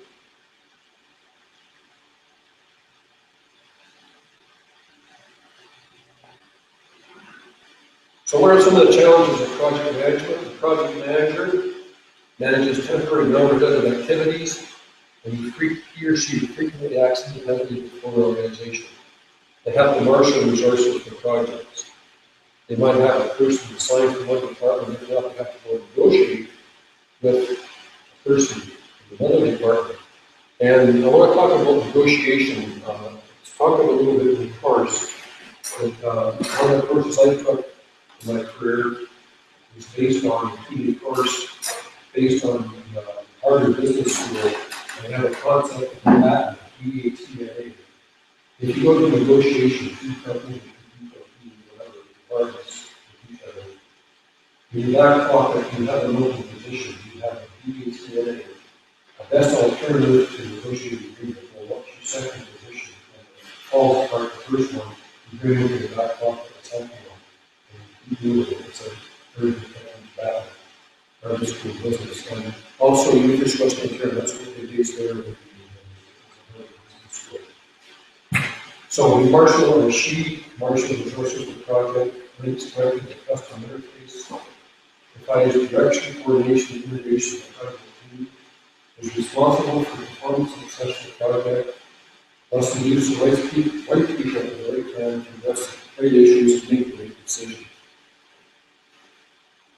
In a way, the project manager is sort of like a conductor of an orchestra, as well as speeding up a bit and coming down and, follow the music. Her drivers are project management. This is also section of the book. Factors leading to increased use of project management, compression of the project life cycle. We're now reading in the papers Windows 10 is coming in, and Microsoft is giving it away for free. Isn't that interesting? For once, we're winning, but anyway, it's because of competition for Google and Google and some other companies out there. They just give technology sort of way of the future. But the project lifecycle, things were a little faster. One of them burned it 4 years anyways. The first washer burned into 72 huge devices, energy inefficient, and the dryer had this huge concrete block on one side of it. So when it was spinning, it didn't move. But then the second wave, 15 years later, the water treated to the diapers, then a little bit smaller, more energy efficient, still way to go. And now we've got these new ones up on a pedestal, the storage container. But they're very energy efficient, the front loading ones are very quiet, finely balanced. It was just a small block of concrete. That's the technology, mechanically, that's increased in the past. Knowledge explosion. Okay? I think I heard a statistic somewhere that 85% of the science and engineers technically ever lived life like that. So all these people are creating IT, all sorts of knowledge. But human beings only absorb so much knowledge. So there's a challenge for some of the innovative to help people discriminate and get rid of the chaff and just get the good stuff. Now I know why I'm going to Google. I searched for something new cars in my car 2 nights ago. From Google. All of a sudden, the next couple of days, you do that, you flashing up there on the screen. How do they know that? But anyway, that's okay. The triple bottom line, planet, people, and profit. And people are getting more concerned about sustainable development. I think that's what we're doing in terms of planet here. And we're trying to put the planet of Europe before profit. Companies have to make profit, but there should be a fair profit, and they should share their employees. Right? Fair is fair, right?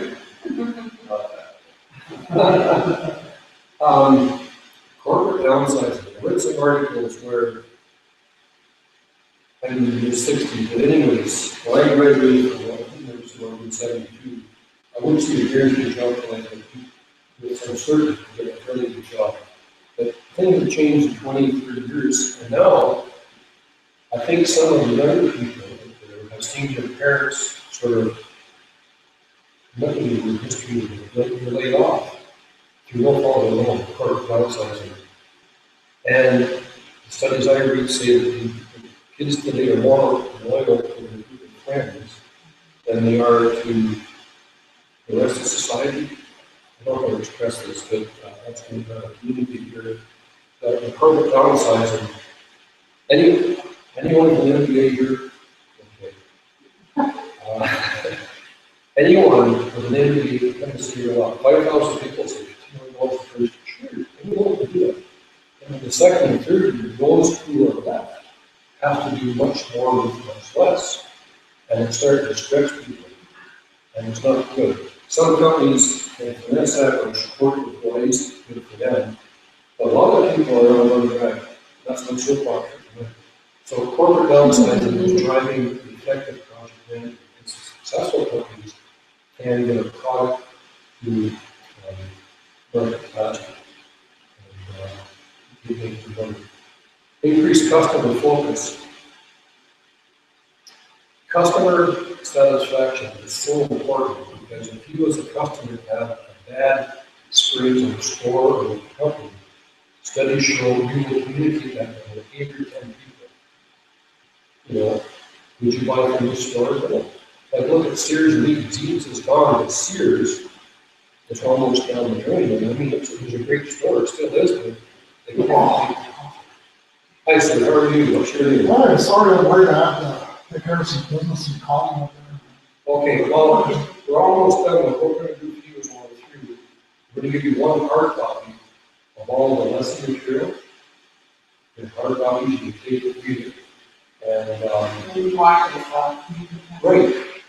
We're being live streamed as a cascade.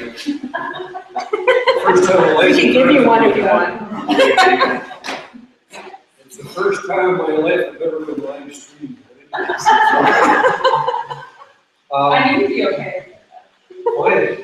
One thing is, the last one I mentioned before, small projects represent big problems. And the problem is juggling. You have a large number of small projects, so you have to keep up with all of them. And we're very good at what the fields are going on. And I like, so that basically finishes my presentation, we're going to questions and answers. Well, I have one of my own questions. In talking with Heather there, you have a fairly big project over there at the gardens with the big stone and the lights and everything. Amphitheater. That should probably be the biggest restoration project, like just gonna do a year or two, right? From my understanding, for 2 years. So like they have to pull like, they get the stones from the other part of this county. They are just like 3 different companies. Yeah, there are those, I know, Canadian something, I skipped the English one that was, I see it when you do it. But I'm sure I have a bunch of smaller projects over here, and it's hard in an office. One of the things that we might, you have to go to the field, wherever you're working, go to the project once a day and see what's going on. I used to feel with you, get up there and talk to people and listen to them. And if you want a solution to a problem, ask the workers on the shop floor level. Okay, the people who are in the trenches doing the work, they know best what can and can't be tried out. That's basically it. So now we're going to put it back to Heather and Victoria and myself, and any questions you have. Now, one thing will have to be kept up, sir, if you just release your first name and what you like to work for project name. I did 7 years ago. Yeah, I helped put together a $18 million water system. Well, I'm pretty familiar with. Okay, so are you interested in taking the course? Oh, yeah. Good. Because I'm pretty, So was it like a water treatment plant to keep water from the well? from juvenile wells to, major capital upgrade. Okay. It'll run, sections, where you start out from the bottom of the, basically your need, looking at your age and Right.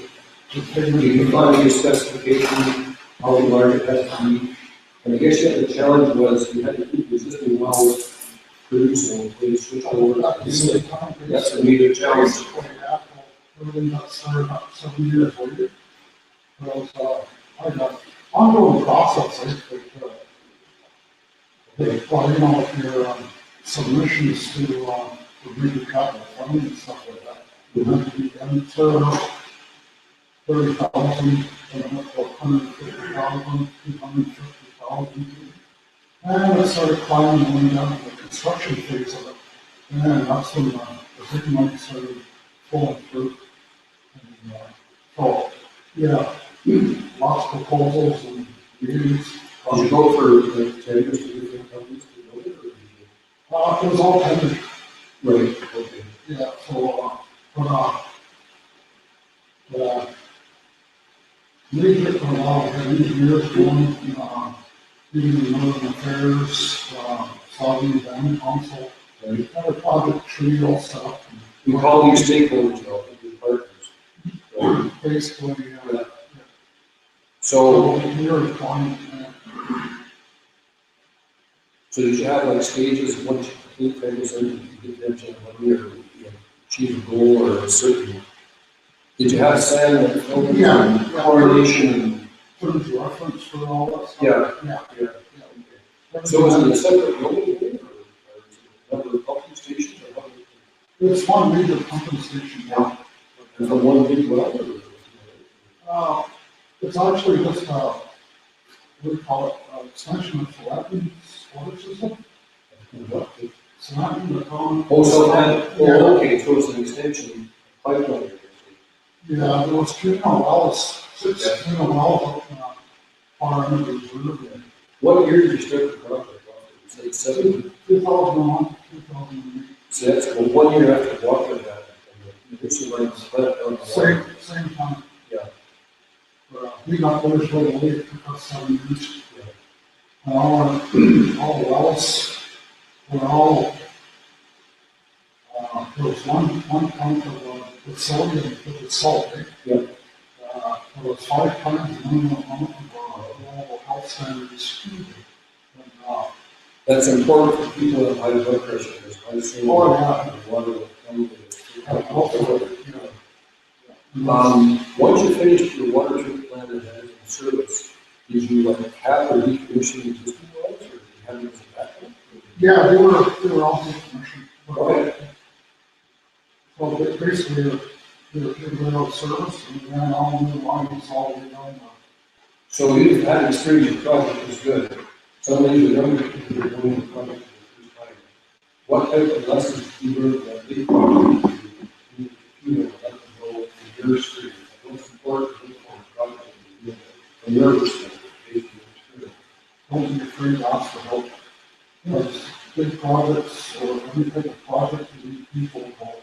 And the more people you have involved, that are on your side, they're less.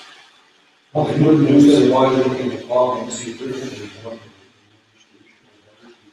Sorry? A person with a new set of eyes, look at a problem differently. And then you get into problem solving for projects and like college students. What I learned my training was that first of all, a problem well stated is a problem not solved. What is the problem? Other people are already trying to solve the problem. Well, Define it and spend some time on it, and that'll help you try to solution. that's why you look for the right people to bring on your team. I'd say, we had a good consultant out here, we looked at other First Nations out here, What was that thing? Richard and Carol. Richard. Yeah, and he, you know, I'm gonna go on there, like, all and stuff. So, yeah, him and I, also kind of, we were basically three that made it through on the whole project. But also too, another thing is, change of, people.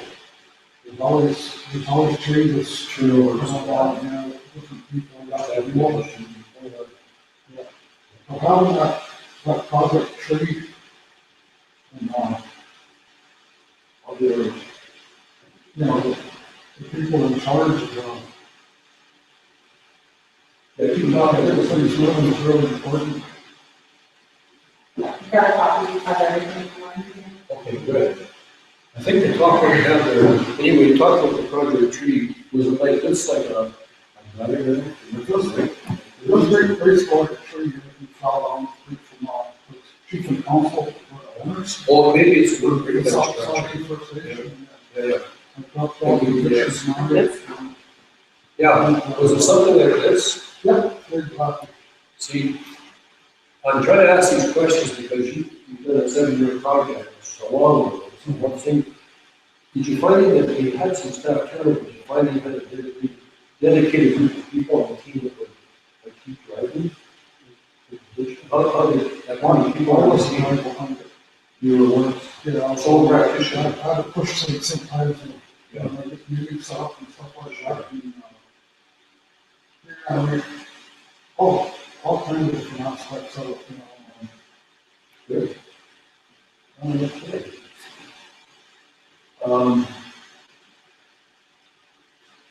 And then how come they're not?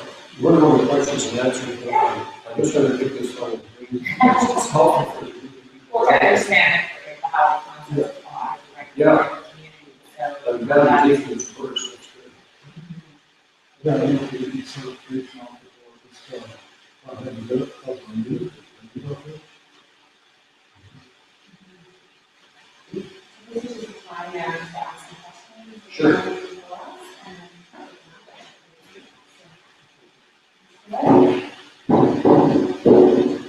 Question one, go ahead. I guess I just want to know the certification. Is it recognized nationally, internationally? It's recognized internationally. And I can show you, like, I think the medicine, maybe have you some of these guys. Local companies, other companies, and probably to the United States. They will have, must have high school or community college, whatever. One of the it would be good to invest to have a CDPN or a PFP for this project. Other, I don't recall project coordinator, I think you call it project coordinator project. yeah, As a one person. For the project here, project manager, project technician, all senior, responsibilities by the way. Would you call the same thing, like, say, in UK? Yes. It's sitting with my Fiber Life Association certification. I'm registered fiber architect, and that's worldwide as well. And it's called something for I go to Australian Association, both my actual certification and You fix, license, yes. the early home here in the United States, for some reason, they built a house to include the entire lot, ceiling, someone put a nail or something. So I got three guys who did test to come in, and they had those special glasses, and they watched them from the distance. Really need to fix this thing and see what you need to do, and do something to fix it. And You must have a visual hall locator for that, if you saw the light, because normally the fiber optics you cannot see. It's usually the infrared, unless you're going long distances, in most cases, you need ultraviolet. But yeah, if you actually saw visible light, then you're using the visual hall locator. I would say we got one of the better systems around, but we talked about that, but, very well put together. Any issues that we do have with the internet, it's different from the MXK at the top. The MXK has a problem, and we're shutting down for no reason. During thunderstorms, it's really bad, yes. And if we had a better backup power supply over there, we would probably stem that, but it's going to break down because. you have a battery or a generator?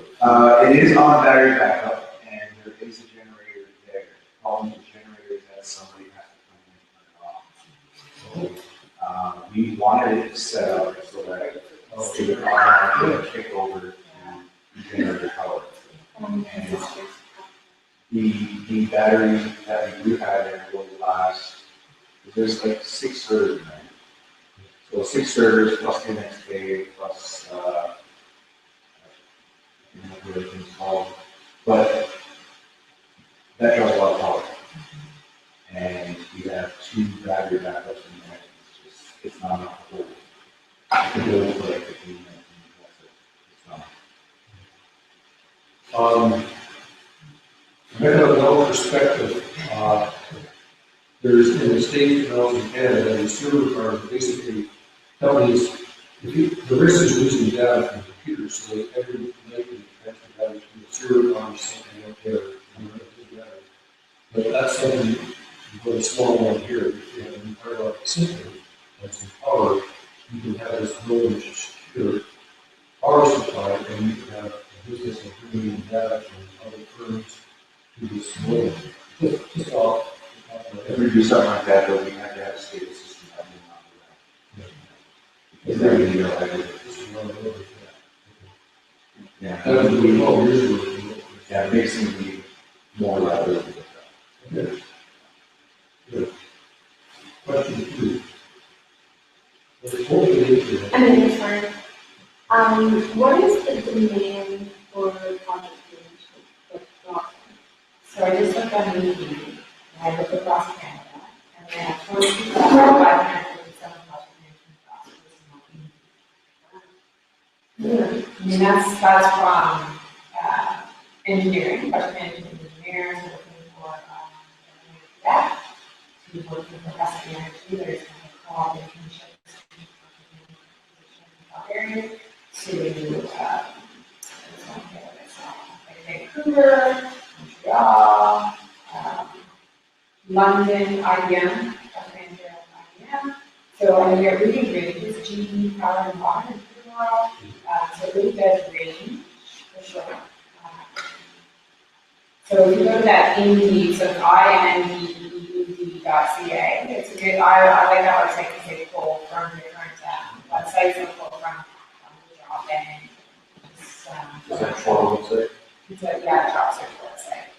It's probably the one that I like the best. It's a whole natural like company website too, so it's a nice one to look. So I just put like discounts and see anything off of. That's pretty jobs for that. There's one for a project coordinator at Acre, so you must know, and then local papers compared and using. There's a company that's something to compare what to do is they weld the lighting system and well, they have these heat pads, and when you weld it, they have to heat it up, stress relief, and then cool it down. So it was a crack, but they were looking for, they have heat offices in states from all the UK. This is all compared to the way they were in the projects. They go to the water plant, nuclear reactor, chemical plant, right away. They do really well and check them out. What they do now, they used to run wires, how's the wiring of the plant? So it's like, it's all wireless control, and all the people are like pretty well. But they have to do it for years, and this is one thing to learn a lesson in project management. Full time 24 hours, 7 days a week. They will locate the management of it from, say, Ontario, Australia, but that's what we know is ahead, and then the UK, so they have 3 shifts, and you have a concept of a virtual project team, where you have another people on the project team, really all across the world. That's an example. Also, another engineer used to implement networks, called data talk about software. They're all the way in China or Singapore, he has to have a meeting at 2 o'clock night because of the time change every day. So these virtual project teams don't have to be ready to communicate across the world. Not here, but it's a form of thing.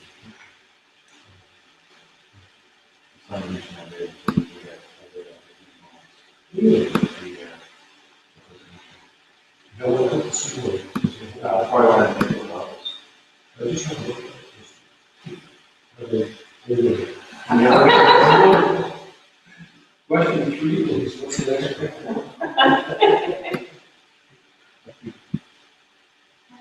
Yes.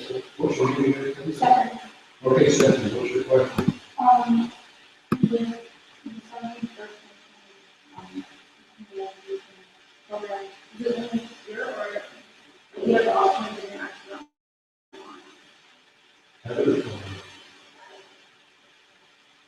Well, it's available online and it's taught from the main campus, so it really depends on how we can attend. Typically, we haven't had it online learning. My experience with it is that people struggle with it sometimes, including myself. I've done online learning, so it really, for me, I think having it in class here is definitely a good opportunity. I understand some people may want to do online, but again, it would have to be a separate kind of thing that we're doing.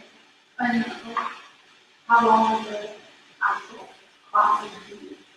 So there would be, typically there would be 2 nights a week, 3 hours a night, and what the 6 hours a week. So it's 45 points, which is, yeah, 7 weeks, I think, to get through it. So typically, if we have a group starting in September, and then consistently with the courses, then done, probably, 5 or 6 weeks, they'll be done. November. So, yeah, It's 14 months. So you do take ones that are elected online, so you can take that at any point. So you, typically I have been choosing the that are elected students, and the reason why I've done that is that I've had a number of students that haven't passed on their elected, so they'll take it down an elected and not realize that they have to write exams, and they have an essay, and it's very in-depth, so. You would think human sexuality that you would have an essay, but they do, so. Are you, this graduated from, are your, some of those persons with, Yeah, so we could take a look at the transfer and see if there's any that we can cross over. Like the general elective, like you probably already got a general elective that we could. So we could do that, yeah, absolutely. yeah, this wasn't one and I've done here, Yeah, but I was interested in this program after I graduated. so what are you done? No, I'm not already. Oh, you look forward to it? 3, but I graduated this leadership. So this is a great compliment to you, yeah, for sure. And then like you, yeah, some crossover there that we could, you just need to take a look at the transfer. If I can clarify one thing too. As far as the internal process goes with the thing, nobody's decided how the money from Bruce Power is going to be spent yet.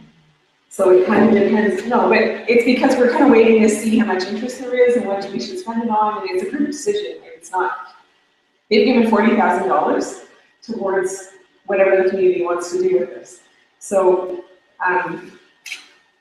it depends on the interest that comes back, how many band members take it, and how much we're paying for all tuition and all that kind of stuff, or computers or software if it's needed, but beyond what's already provided, or, daycare or travel expenses. And then, like the reason why it ended up being here is because there was interest from people here that wanted to take the course. And it's partially because, I told this story before, but Rob Skye and I were sitting, working in, Joel Solomon, were sitting, working on a fiber optics grant application. It was for a $1.4 million project. And we submitted one of two different grants that would complement each other. So one was to the federal government for 2/3 funding, and the other one was to the Digital 150. Oh, it's a, yeah. So we were writing this grant, and we got it. So we finished the first one, which was for the whole $1.4 million one. Then we got to the one that was for a third of the funding. And when we got into it, it required all the project management plans in order to do the grant application itself. So they expected all the plans before we even did the application. So we started working on the plans because we'd already done the big plan. We started working on the smaller plans, but it got into Christmas. And then, everybody's closed down for Christmas for a couple of weeks. We were like, well, we have another week and a half before the grant's due in January. We try to come back in January, it's blizzard, the highway's closed, and I'm the only one with enough project management experience to be able to write the plans. But I don't have the fiber optics and technology experience to be able to do all the timelines and detail out all of the tasks and the day-to-day. So I couldn't come over in order to help work on the plans. And so we didn't get the second part of that grant application in, because it wasn't possible to do it within that time frame with the resources and the people we had. So Rob's like, I need to learn project management. And so, so it was kind of like, well, what can we do in order to learn it? So I started looking around at different places, but I used to be on the board of the Lake Huron Learning Collaborative. So I knew that they were offering project management courses, so I was like, let's see if we can have something, offered over here instead. And so it kind of came along and Heather came out to a meeting and this has just kind of come along this way, but it's been a very grassroots kind of process to get it here. And there are like quite a few solid people in the community that really seriously want to take the course.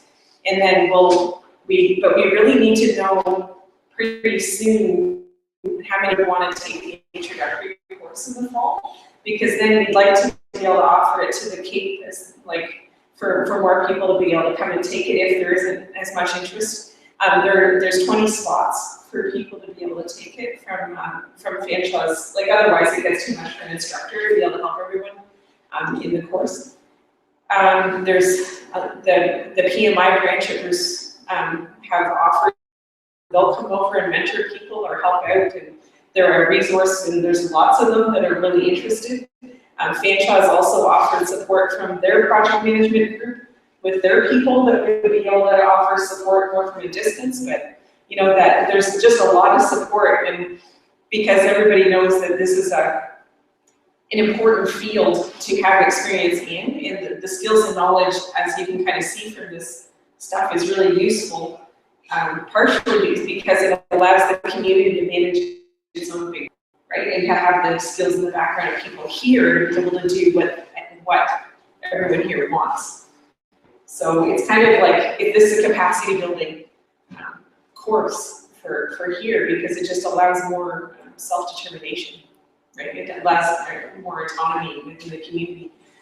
So just, that's the background of how we got here. So it's kind of this funny, it came through a bunch of conversations with people. So the funding for Bruce Power came from me just talking to Francis Chua and going, hey, well, they're interested in doing this.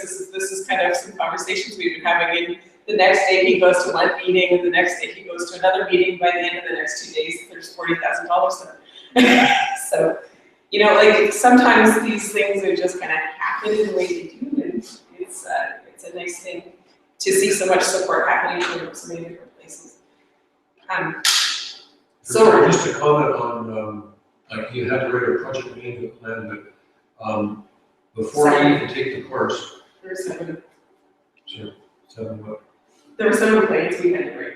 7, right. Anyway, if you are a couple of people from the land council or you or I don't know, or whatever, and sell someone, it's $85 a year to join PMI. And once you go over, you don't need your PMP or CP, you just, anyone will join it. But once you join it, you get emails every couple times a week, and then the conditioning, they have webinars and different, so to get to the point, and we're starting sending out the last couple of months 4 templates for like a project charter for this or for that, or 6 of these. I just keep filing them. When you can have access to these, or do a search on the internet and pull down a template for a project management plan, like a simple one or a medium or detailed or whatever, and pull that stuff in and start saving it in your computers in your some centralized office. And as you get these requests for funding going out, RFPs or whatever, or applications, pull these documents out and start populating them. Some of them are very similar. So there's a lot of, maybe join PMI. Yeah, the other part, like I remember PMI, and the other thing it allows you is access to their network, because there's a huge network of people internationally that all do project management, and it is the same no matter where you are. It's basic systems, right? It's basically just a whole bunch of systems, and you learn the systems, and then you run the systems. And I love that. I'm a systems type of person. So it's good for certain types of brains. It's not the type of thing that everybody wants to do, but if you like the big picture and all the different pieces and moving parts, and it's pretty cool thing to be able to use these kinds of systems. So, are there any other questions? What's the lowest amount of participants would take this course off the ground? 10. 10. Now, the band council has said that they basically would like to see how many people want to be able to take the course, and then it can be topped up. The first top up would be people from Nanshanking. Am I saying that right? Nanshanking. I knew I wasn't quite right. I'm getting there. Anyway, the people from the Cape would be the second group. That's what everybody tells me now to say. It's like, I can't say my own last name, so I, you know. You gotta forgive me because I can't even say my own. Because my husband's texting me. So, anyway, the third group would be external members. And it's so that like we can make sure that the course is offered. It needs to have 10 people for sure for it to be offered in person here. So as long as we make sure that that's topped up, so every time a course is put on, there's at least 10 people here, then we're good. So it's between 10 and 20 people that need to take the course. So we really need to know within the community how many people are committed, because then we can next go and say at the Cape, you know, who else would like to take this, and then we can then extend it out further to more people from other places, you know, so from Owen Sound or Southampton or Port Elgin or whatever.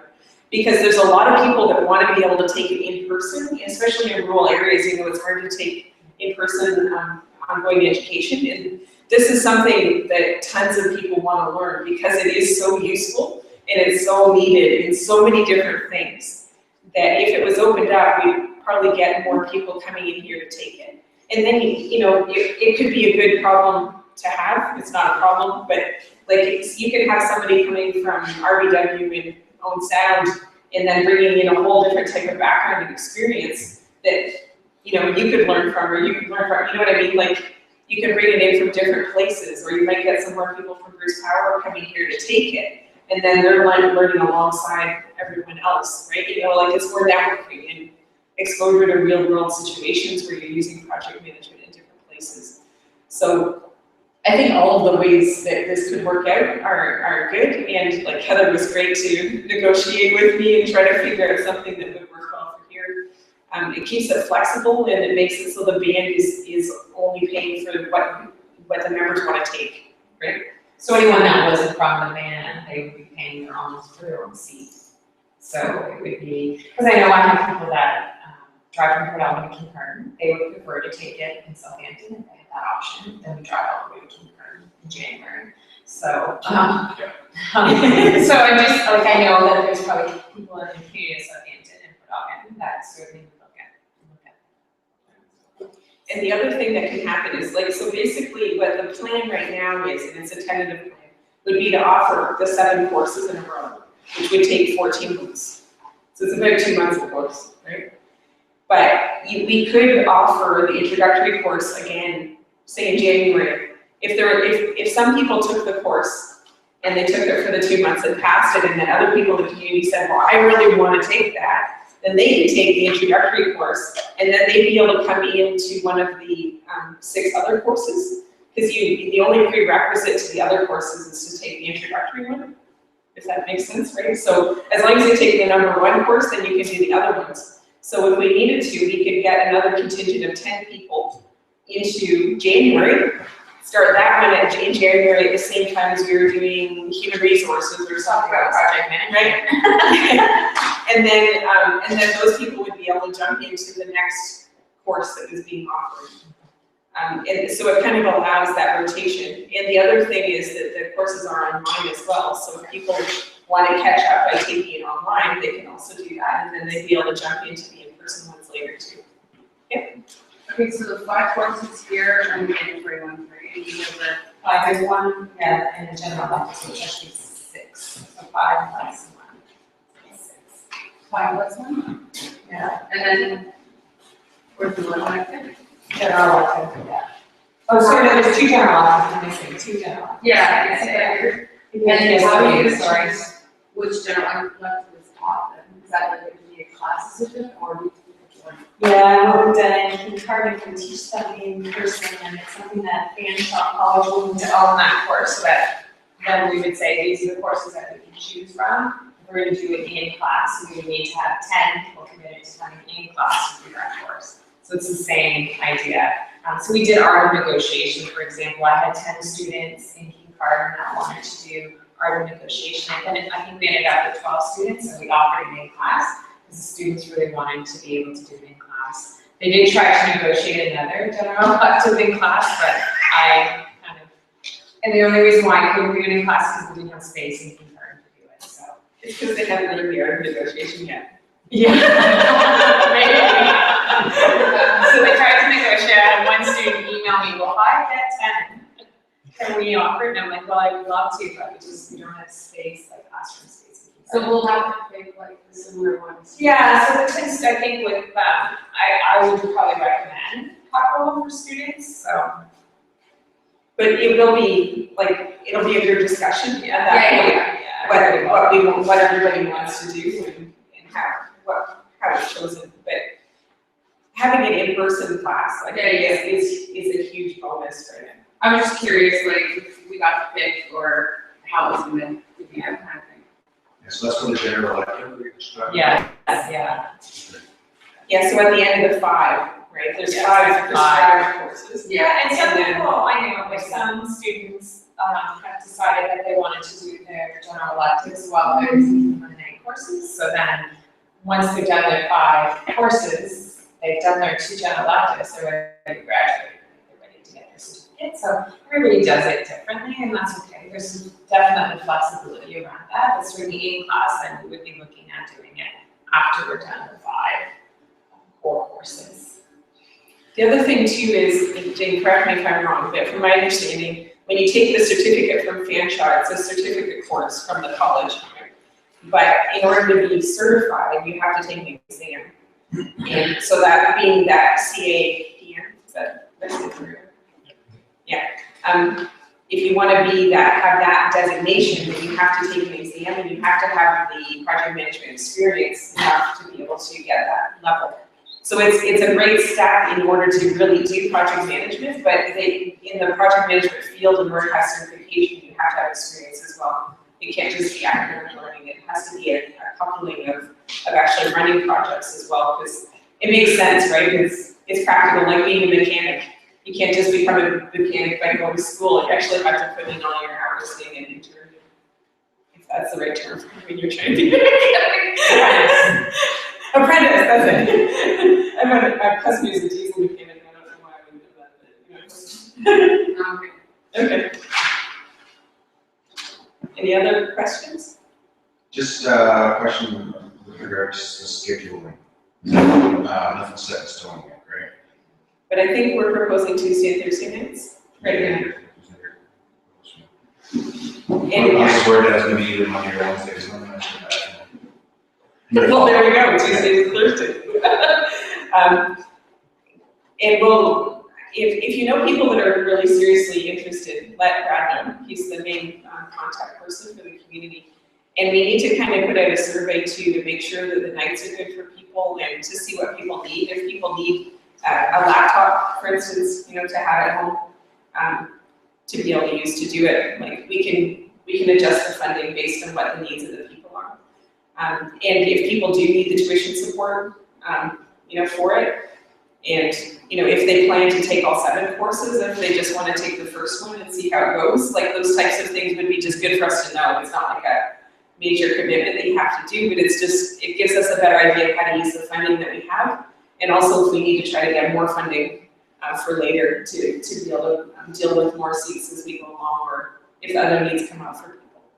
Do we have to buy books? Pardon? Do we have to buy books? Yeah, there are books part of the course. Yeah, but do we have to buy them? Or can we buy them? That's the group decision to make. So the $40,000 we have from Bruce Power is to spend however the group wants, basically, right? So Pizza every Thursday? yeah, that's gonna happen. Yeah, no more, but it's like, I think for the first course, it's highly likely that everybody will want to have the books paid for and the tuition paid for, daycare if it's needed, and traveling expenses. After that, does that sound about right? I think that's kind of where everybody's been going with the conversations that we've had so far. And after that, we'll kind of have to see how many people within the band, like how many band members want to take it, how much we can keep supplementing things, right?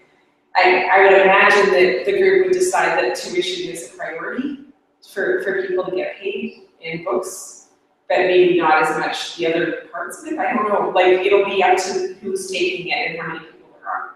Right? couple of thoughts on that, I'll just throw 2 cents within here. From classes I've taught, one of my students had inherited the 5th edition of the textbook, but we're on the 6th, so there's not much difference, it doesn't really matter. But maybe after you're through with the book, and help me out here, you can maybe sell it to the next student or pass it on or have a library here and keep like 10 sets of reading books here. The other thing is, when you join the PMI, you automatically get a copy digital for your use only of the PM book or the book. And some other students have found it cheaper to rent. I heard you can rent a book from Amazon. From the bookstore. Right, or you can get a digital edition of any text, Yeah. and it's a lot less And the money. paper edition. But once you buy it forever or just have it for a year, I don't know how, I've never done it myself. That might make your money go farther. Yeah, that's a good idea. I mean, another thing that we could probably do is put money in for everybody to belong to PMI, right? That $85 or whatever it is, could be part of the money how that's spent. Like, these are just all, that's why it's loose though, right? Is so that if these ideas come up, then we can go, oh, maybe this is the best way to handle it, right? And it's all flexible, so it's good, right? So at what point are we gonna officially meet on this with people who are willing to go forward with I mean, we should try to do something soon, because we need to set it up and have a commitment in FinCom. I'm not sure what the next step of the commitment is. So once we know kind of commitment numbers and then making sure the books get here, right? So it would be me, because the shipping fees are crazy. So we will have a bookstore in Clinton, so I can get the books delivered to the Clinton site, so then I can bring them up here. So it's kind of, there's some of those logistic things that I need some time to be able to do. Making sure that, you have access to Fancher Online, because then you have to make sure that the students are registered in the system so they have access to Fancher Online, to make sure the teacher has the content. It's all of those pieces. So I think the sooner that we know, the better prepared everybody will be for the course program, so. So, I don't know, it's kind of like, when do we want to meet again? Like from an organizing standpoint. Kind of your decision. Question. Oh, yeah, you had, sorry. Tentative startup date for this, course to get it running? What was the proposed one, like, let's see. When we talked about September, we didn't Mid-September. set a date, so probably like mid-September. Once kids are back to school and everybody's got their routine down again, because sometimes that can be a little chaotic after school, so. So, do you want to, well, maybe we can meet next week? Like, I don't know if anybody wants to be on the organizing team. Because Rob and Brad and I have mainly been meeting, because no one else has kind of come and said, like, we keep offering, you can be on the organizing team if you want. So if anybody wants to, just let us know, and, we'll include you in the decision-making stuff. Once the course starts, we can make decisions while we're there, right? Like, but until then, there's just kind of whoever's interested is meeting or to figure out the next steps. So kind of what would happen is, so I'm assuming the monies from Bruce Powers flow into the band. And what would happen, the band would then sponsor the 10 individuals or however many that are in the band. So then the band would then kind of write us a letter to say, John Smith, blah, blah, blah, the 10 students, whatever, we will be sponsoring these students for the tuition costs and book costs for whatever course it is. We may want to set it up that it's just those individuals. I know the last one I did was a PSW program in Stratford, so what they, nursing home did is they said it's these students for the courses, all the courses, so we listed all the courses they're going to take and the cost of their books and any other supplies that they needed. And then that's what I need then to take to the registrar's office in London, and then London then make sure that that is set straight so that you have access to your Fancher Online and you register in the course, and then nobody else has to fill money through. It's a sponsorship letter. It gets invoiced to the band directly, and the band will pay the charge directly. So it just makes it simple. So that you're not, connecting with reimbursement, that kind of stuff, so we weren't paying any money out for the sponsorship, so. Okay, so we have to have the names of the people that wanna take it. Whenever we do that letter to begin with, and then after that, it'll be. So long as they're if they're continuing on the course, then great, if they're not continuing on, you have to let us know, then we can make sure that you don't get billed for that particular student, and if there's someone else coming in, then we just need to know, so. So they would need the prereqs, right? Grade 12. Yeah. However many years experience. Well, for the program it's grade 12, so it's not asking for anything more than that, so. Can somebody take it using grade 12? It says mature students in it. Well, mature student is someone that's been out of school. Oh, okay. So that's what we're talking about, mature student, yeah. And typically a mature student is someone that's been out of school for probably, out of school for 5 years and has done some academic upgrading through an LBS organization, so. Probably locally here, within the band, there's some LBS literacy upgrading that, you know, they may be working on that or those types of things is kind of how we would define a mature student. Actually doing project management right now, identification of need. That's the first step on a project. I just know, like, there's one high school student who's interested in taking it, who's gonna be in grade 12. So that doesn't work. Yeah, cause Jim thought it would, he said there was somebody in Concurrent that took it through the Lake Shore Learning Collaborative. Okay, so So just just they like, all had grade 12. okay, And I probably think I knew probably who it was, and she's already completed her grade 12. oh, so maybe she was on her second round of grade 12 or something. You know what I mean, like in the 12-2 year. Okay, Grade 12 GED, that mature student again, is criteria for mature students. so do you want to set a deadline on when people need to let us know if they're interested? So what, Or I think second week, first week of August. I think it's 2 weeks. is that enough time for you? Yeah. So we'll put something around then, we'll send it out to all of us and all And then- of us and again, and we'll put it up on Facebook and, And what they need for the course yeah. to be successful. So like, do we have to bring this stuff when we register, or how does that work? Like, Yeah, once we know, whoever may be communicating that to me, they can just send me an email, these are the students' names, and then I can actually log back a letter, a sponsorship letter, send it back That's to great. Brad and Victoria to say, okay, this is what the letter needs to look like. Just insert again, whoever needs to sign this letter, and then their logo on the top, and then it just gets sent back to me, and then I'll send it to the right person at the registrar's office in London, and get contact there, that looks after all of the sponsorship stuff, so.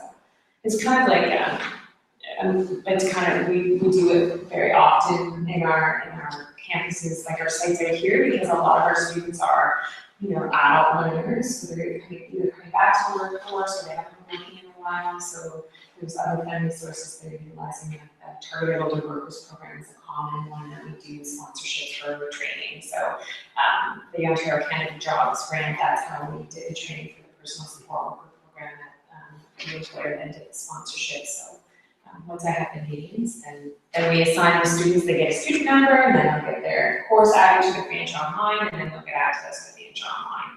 That's the piece that can take some time, so that's why we just need to make sure that we have that information to make sure people have access to that Fanch Online piece.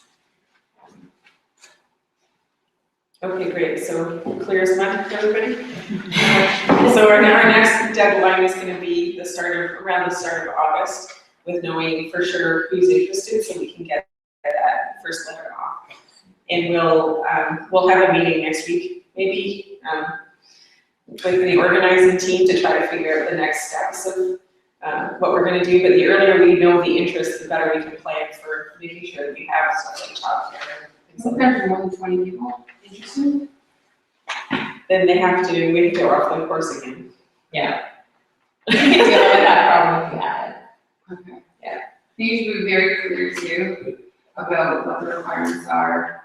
And how many times, like, commitment you have to be. Yeah. Just so that they don't sign up and like never come or something like that, because it's a seat wasted, right? And I don't, Well, and the other thing is when you do that, then it's also on your transcript, right? And fail, you don't wanna have on your transcript that, you know, Yeah. you're committed to something, so you wanna make sure that you have that commitment. tell them that too. Okay. You don't wanna have on your transcript, cause even if you take another course at band trial, it still shows up, still there. So you don't wanna do that either. Okay, great, well, please talk to people though, and, you know, and please, Martha, talk to people anyway, like, it's like, it'd be nice if we had, you know. I have to wait and see how many sign up consulting first before I would even make it. Somebody to Yeah, coming because then they get their hopes up and there's no. Yeah. yeah, that's true.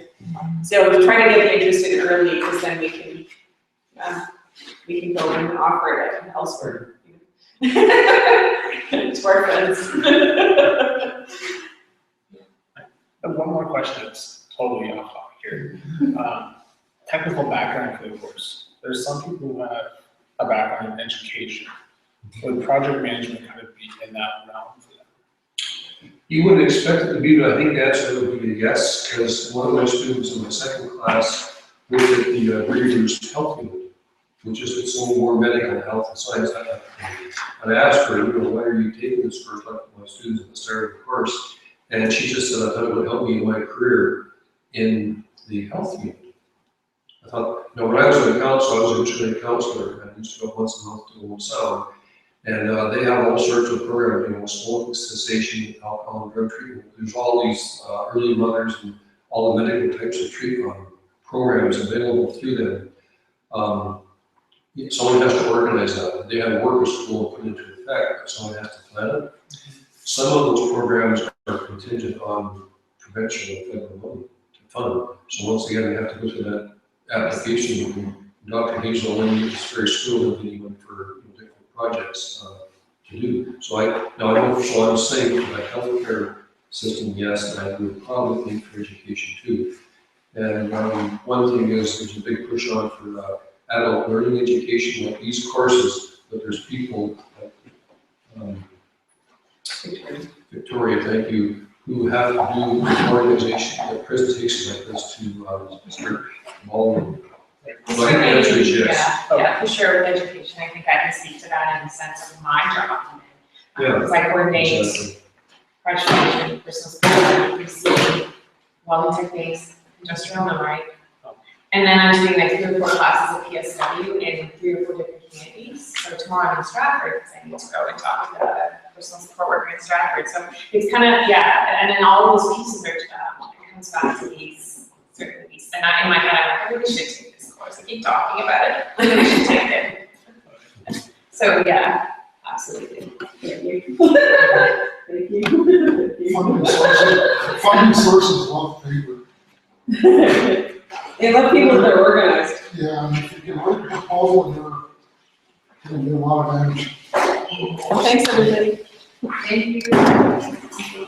Thank you. Very good.